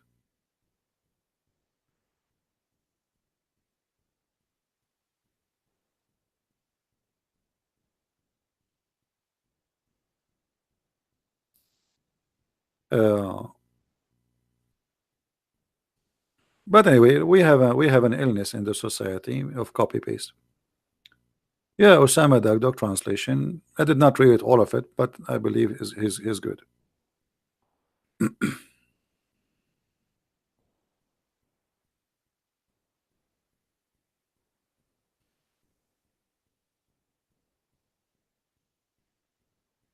All the Arab are Bedouin. This is the origin of this is what Arab mean.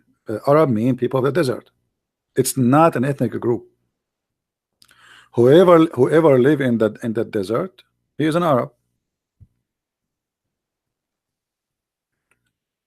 Which mean if the Aramaic they met you and you live in Nevada at that time and you have a tent, they call you Arab. It's not a name of a nation. All right.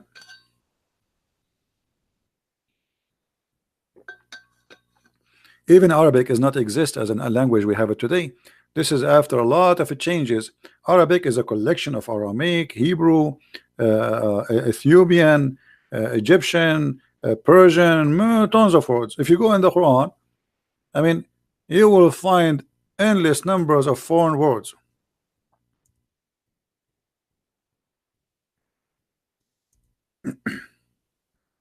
But if you do not know, you do not know.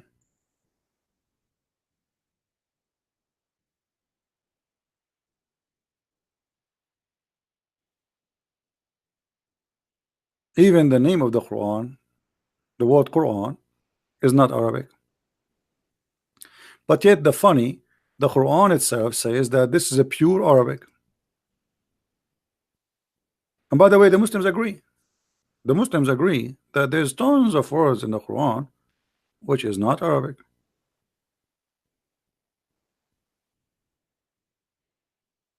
And they explain that, okay, well, there's many words in the Quran are not Arabic, but the reason, but that will not make the Quran not Arabic still, because still the majority of the word are Arabic. But the fact Arabic language does not exist. Everything you see in front of you, maybe 80 to 90% is Aramaic, coming from the Aramaic.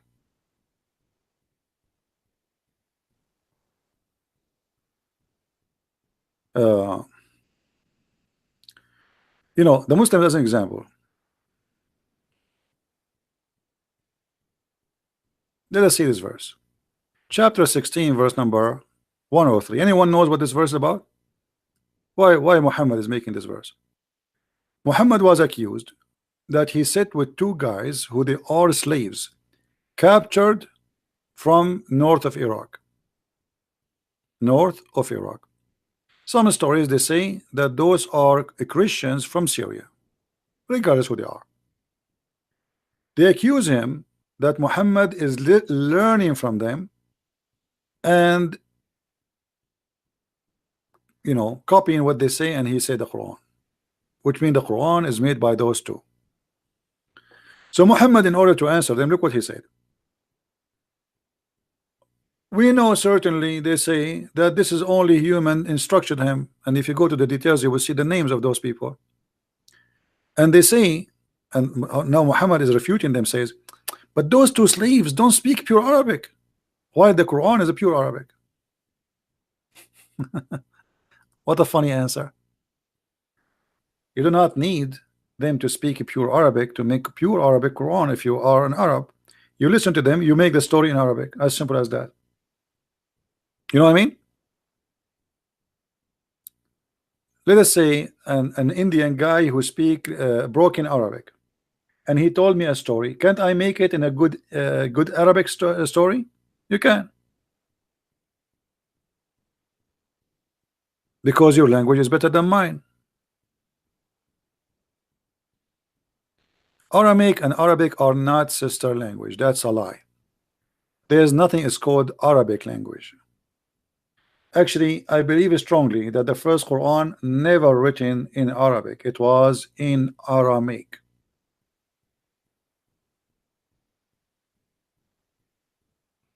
Arabic is born of many languages. It's a mix, it's a cocktail of languages. Even the word Quran is not Arabic. Look, what is the first verse Muhammad received?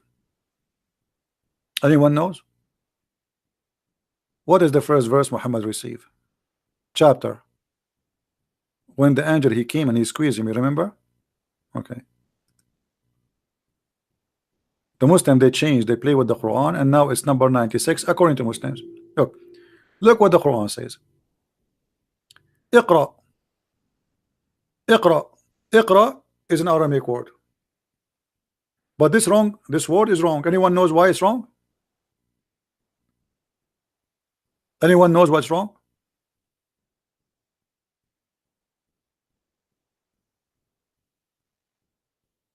Who knows?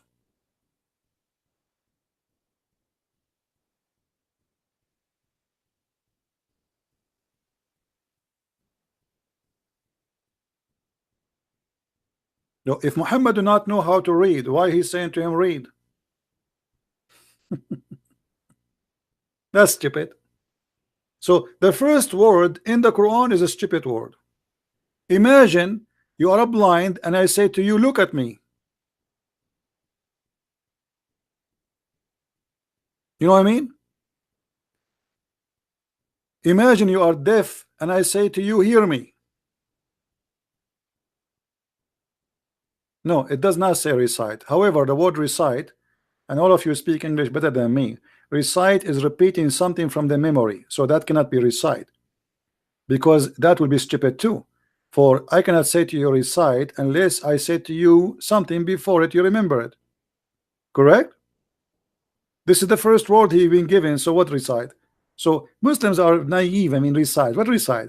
The word in Arabic is iqra, not recite. There's no recitation here. Number two, recite in the name of your Lord, the one who created. But the Quran says there's many creators, including Jesus. Then he says he created the insan from alaq, but that's stupid. He did not create the insan from alaq. Alaq simply that when the human being, when the man have sex with the woman,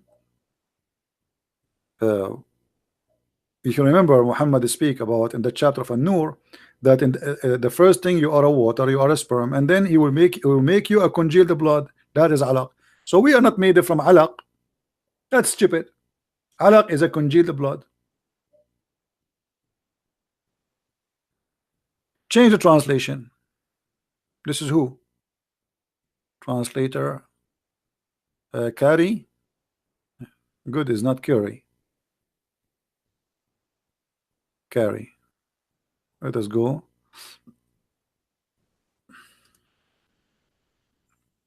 Here we go. Do you see it? That's a stupid mistake. He created the man of a blood clot. Do you see it? So every verse in the Quran is a disaster of stupidity. And look, here we change the translator. Look what happened. This guy, he's saying recite.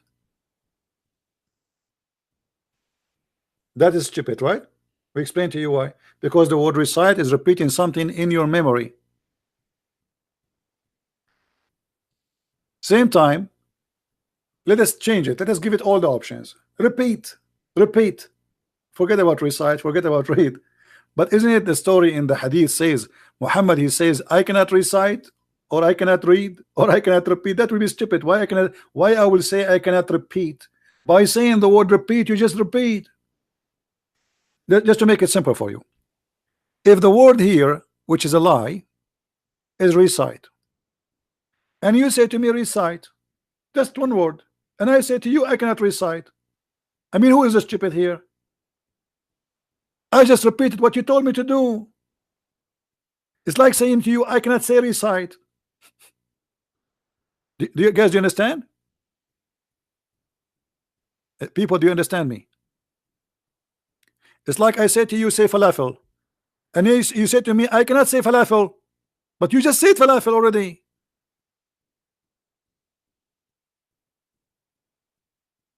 Do you understand? I'm just trying to make it simple for you. So the whole story is stupid. So it is read. So now Muhammad says I cannot read. Okay, that makes sense. But here that makes sense. Muhammad saying that, but that not make sense. Allah saying that. That mean Allah is stupid, because how Allah he said to Muhammad read? Don't you know that Muhammad do not know how to read? If it is recite, how Muhammad will say I cannot recite? He just did.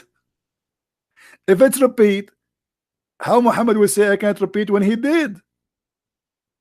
Otherwise we will not know about the verse. So the whole story is stupid. And look, right away, a mistake about science. Allah created the man from a clot, and then says read in the name of your generous Lord, the one who taught by the pen. How you Muslim, you say to us that Muhammad is a literate man, and Allah he never teach anyone except by the pen? Do you see it? Al-Qalam is not an Arabic word.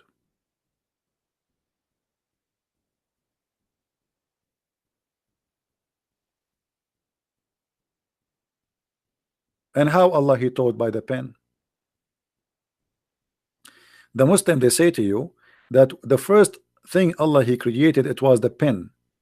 He created the pen and He said to him, write down, and the pen wrote everything.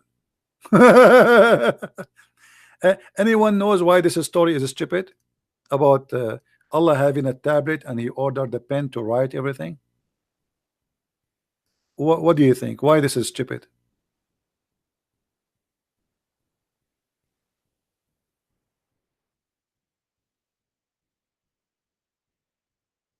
Allah He wrote a tablet. To go to chapter 82, 85, verse number 22. Allah He wrote a tablet and He guarded the tablet. Now, why Allah He need a tablet? Why we need a book? Why me and you we have a book? Because simply, first of all, we are not eternal. We will not live forever. We will die. Number two, we don't have absolute memory. We suffer from memory loss. Regardless if you are young or old, doesn't matter. There's no way you can remember anything. I mean, all the time. So we have books for a reason. God have a book for what? And especially this book, nobody can read it.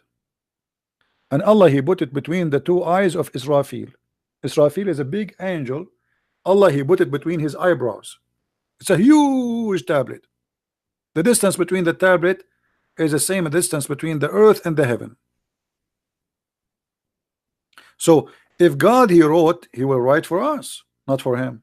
As an example, God He gave Moses the tablet, but this is for Moses, not for God.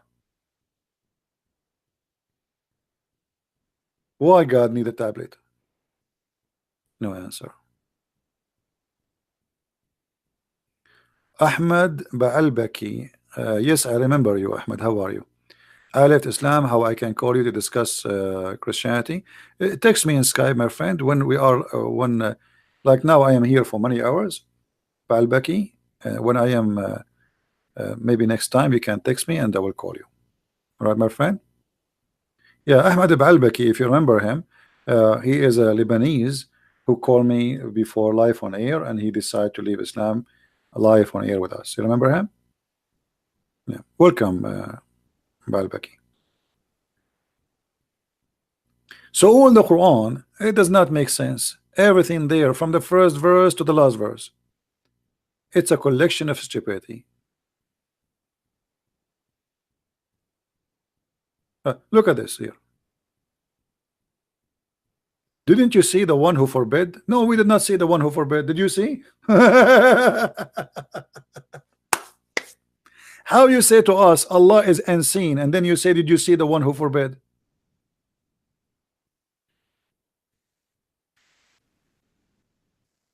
I mean, stupidity is beyond imagination sometimes.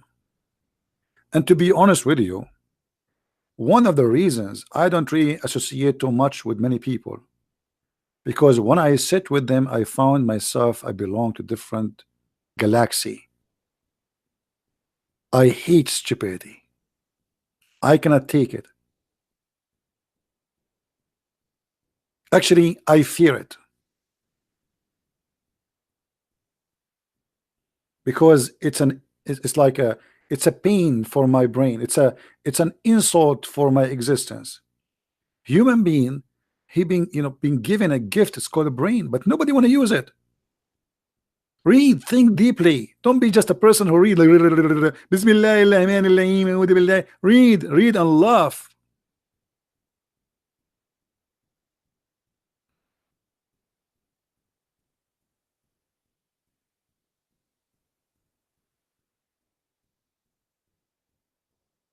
Stupidity is an illness, and we can fight this illness if you decide to use your brain. But many of us, we are lazy. We don't want to. We want somebody else to use his brain.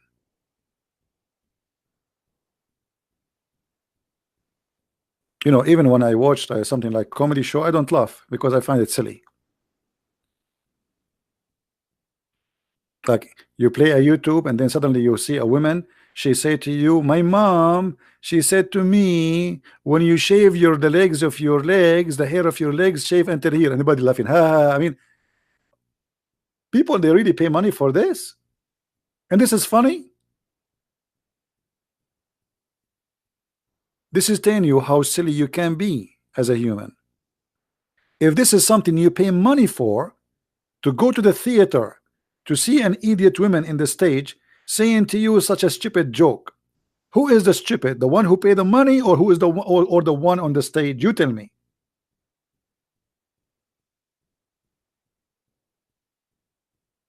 Islam is no different. This is why Islam it can find its place between the stupid ones.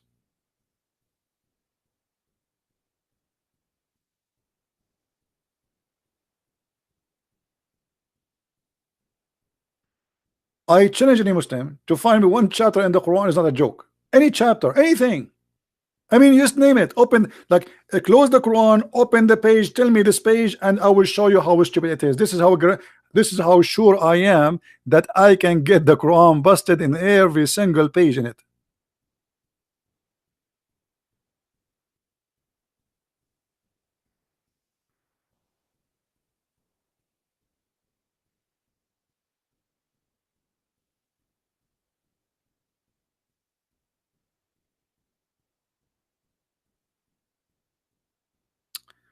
Anyway, uh,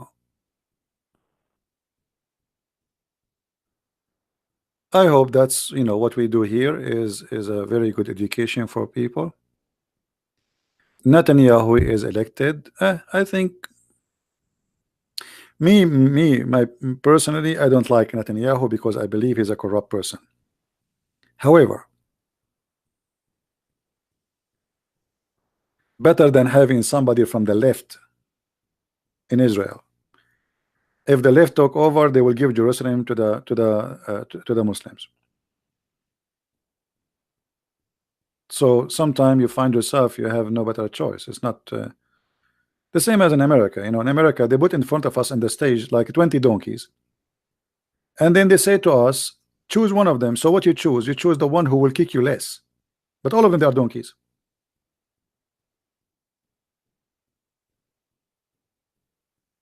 So maybe he is for now the best for Israel, but he is not the best, not for me. The best between those who they are going for election.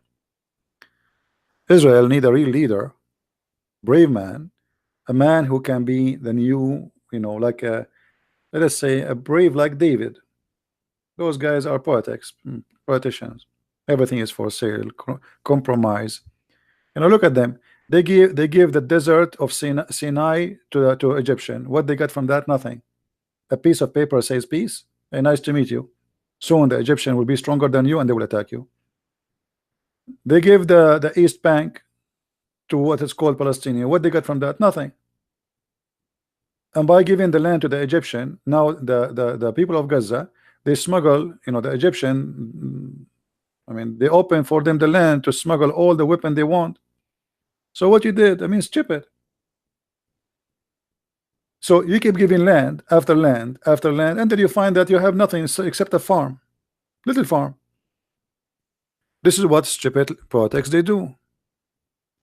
Real leaders of Israel, they will not give an inch. This is their land. Even the Quran in chapter 5 verse number 21 says this is the land of the Jews. Is that right?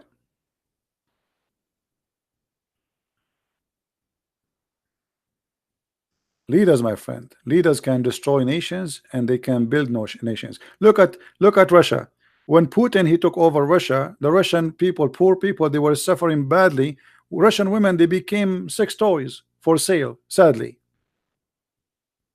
just because of having bad leaders before them.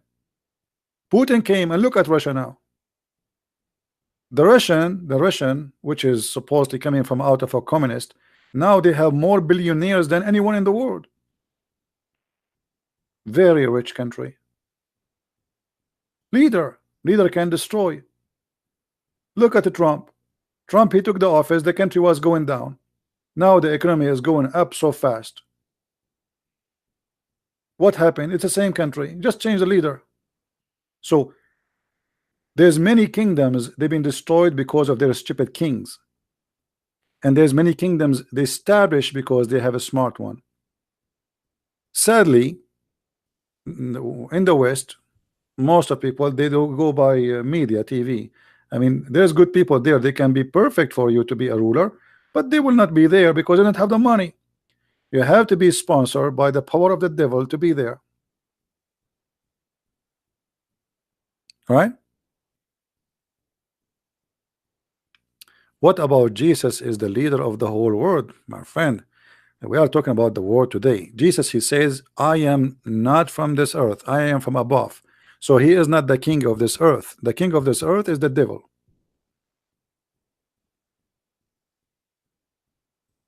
All right.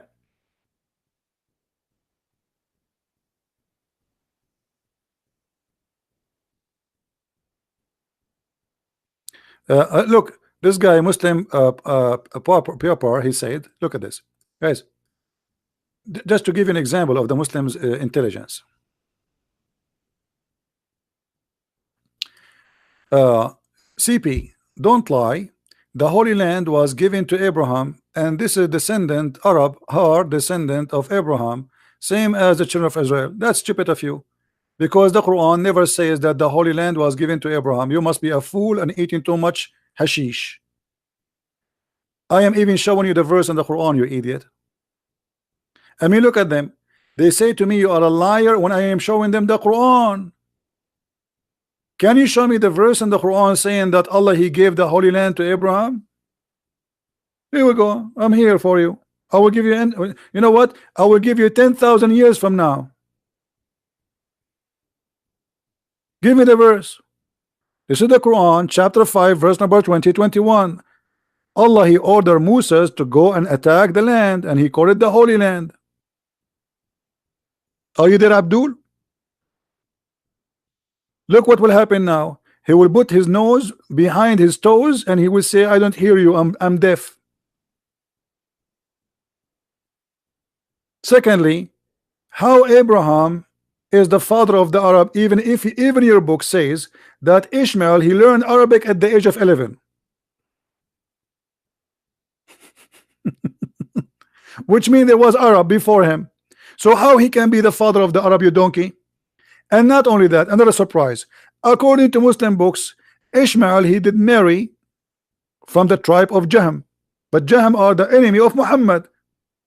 So how he married from the tribe of Jahm, who they are the enemy of the tribe of Muhammad, and they are the father of Muhammad?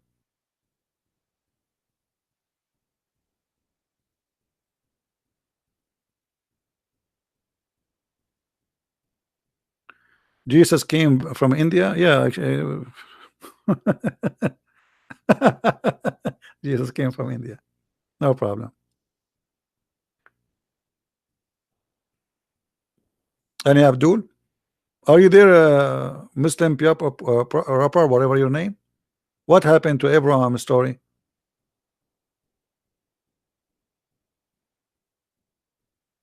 He is searching Prophet Google now. How Google can help him. Same time, Ishmael. Okay, guys, let me show you the stupidity here. I am an Arab. I will marry a Chinese woman, or a German woman, or a French woman. Okay, let us do this. So, if I am an Arab and I marry a Chinese, my son will be German. This is what they claim. Ishmael, Ishmael is a son of who? Is a son of Abraham.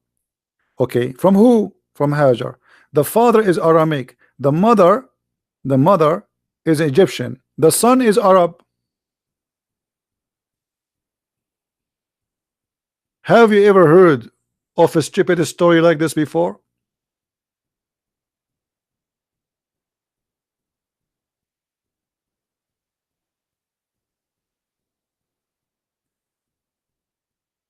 Hmm?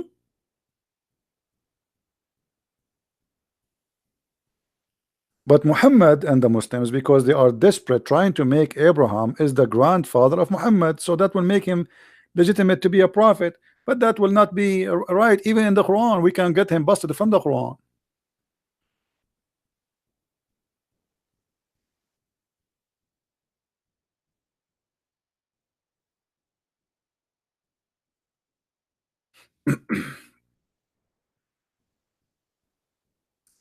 Let us see.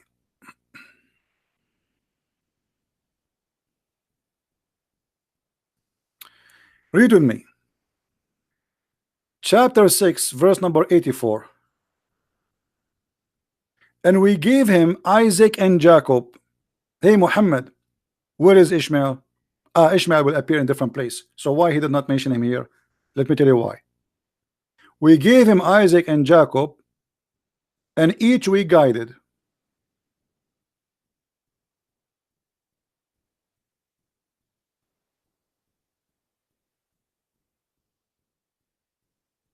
Why Ishmael is not mentioned? Muhammad at that time, he was trying to be hypocrite to the Jews. He knew that the Jews don't care for Ishmael. So okay, okay, here we go. I sponsor Isaac. I sponsor Jacob. All right, no problem. Muhammad,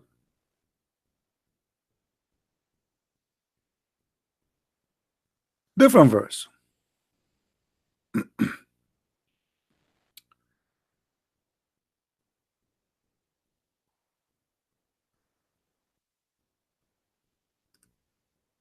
Another bust. Chapter 29, the chapter of the spider, the zoo again. And we gave him Isaac and Jacob, and we appointed prophethood from his seeds. Look at the funny translation.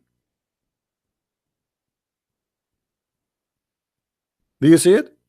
Which seed, guys, he mentioned here in the verse? Any, anyone notice what seed he mentioned? What the seeds? The verse is so clear, is it? What is the seed of prophethood? Isaac and Jacob. From those is the prophethood. So how Muhammad is a prophet? Even if you claim he is from Ishmael.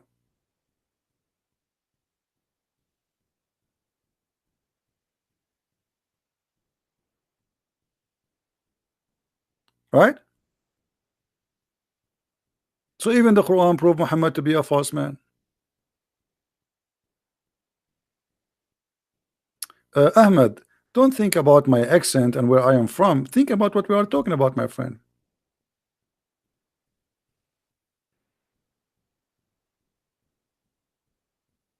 Do you see it, guys? Even the Quran confirm that the prophethood is have to be from the Jews. Yes, from Abraham, but Isaac and Jacob. Where is Ishmael? What happened? Remember, Ishmael is the elder, right?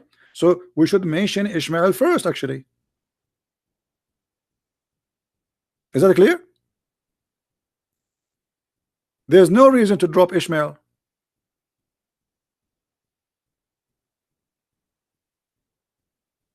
Ishmael should be the first in the names when you mention his kids because he's the older.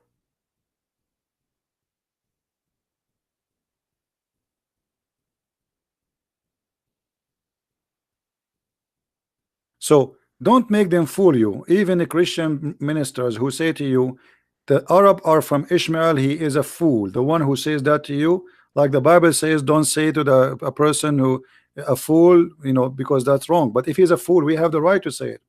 That's foolish. Don't say fool when it's not right. But if somebody is saying foolishness, he's a fool. So don't listen to them when they say that. This is for the propaganda of Islam, for the benefit of Islam. Muhammad is not from Ishmael. This is number one. Ishmael is not an Arab. This is number two. And if I marry someone, a woman, she is from different ethnic, that will make my children from that ethnic. That means Musa himself is an Arab, or he is a Bedouin. Isn't it Musa he marry a woman from the Bedouin? Is that true, guys? Why nobody says the children of Musa are Arab?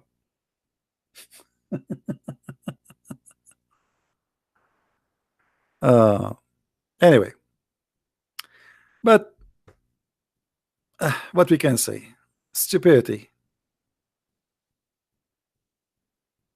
Stupidity.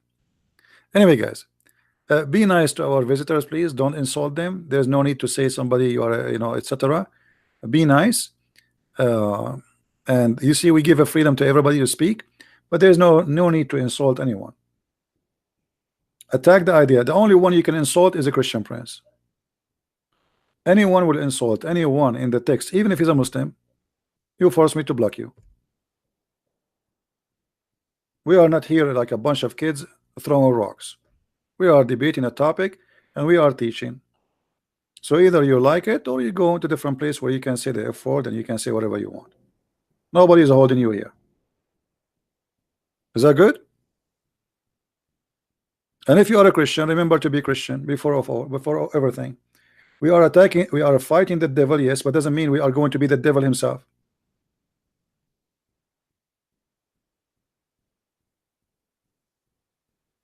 So talk as a Christian, remember to be Christians, and be and like present Christianity to people, being rude. And you see, for me, people, they say sometimes you are rude, but I mean the topic is bad and people lie, and people, they try to lie to you and try to deceive you, and you are fighting the lies. I'm not fighting the person, we are fighting the devil. And I cannot be nice with the devil, but I am saying to you, when somebody he come, he is new, he don't know what we are talking about, he is learning, he is rejecting, there is no need to call names. Show him, explain to him, etc. If he's a by the way, if somebody is lying and you call him a liar, you are not calling him a name. You know what I mean? This is not a name. If I lie, okay, I'm a liar. You say you guys liar. That is not a name. But let us avoid low class conversation. Anyway, guys, we are here for many hours. I want to say thank you. Don't forget to download the videos if you care and share them with your friends. We shared a lot of things today. You can cut it pieces and share it with everybody. And if you like, if you are a person who like to read and to have reference, please don't forget to search my books in Amazon France, Amazon Germany, Amazon Dutch. We have in many languages, even in Spanish. Our book in Spanish is published already in Dutch, Swedish, French, and soon Portuguese. We encourage people to read and to earn knowledge. There's one thing, never grow old. That is your knowledge. Your face will grow old, your health will grow old, but there's something you will be happy to grow. That is your wisdom. So always seek knowledge, my friend. Learn, because this is the only thing make us different from animals. Otherwise, we are the same. We eat, we drink, we sleep, and we die. But knowledge is wisdom, and those who have wisdom, they will make right decisions in their life. So collect wisdom as much as you can, and trust me, the more you learn, when you go and sit with people, they will respect you, because your wisdom will speak, your knowledge will speak. People will notice right away that you are different. You are not just an additional person in the chair sitting there. Your knowledge will speak. People will listen immediately. They will notice that this is different. This is something we did not hear before. So knowledge will give you really a place you never have before. Wherever you go, it doesn't matter what country you travel to. Look at me. I am a person who is English even is not good, but you are listening to me because I have knowledge. If I have none, even one of you will sit and waste a minute listening to me. Why even you want to read my books? So learning, education is a must for us, and this is why Jesus says, search the books.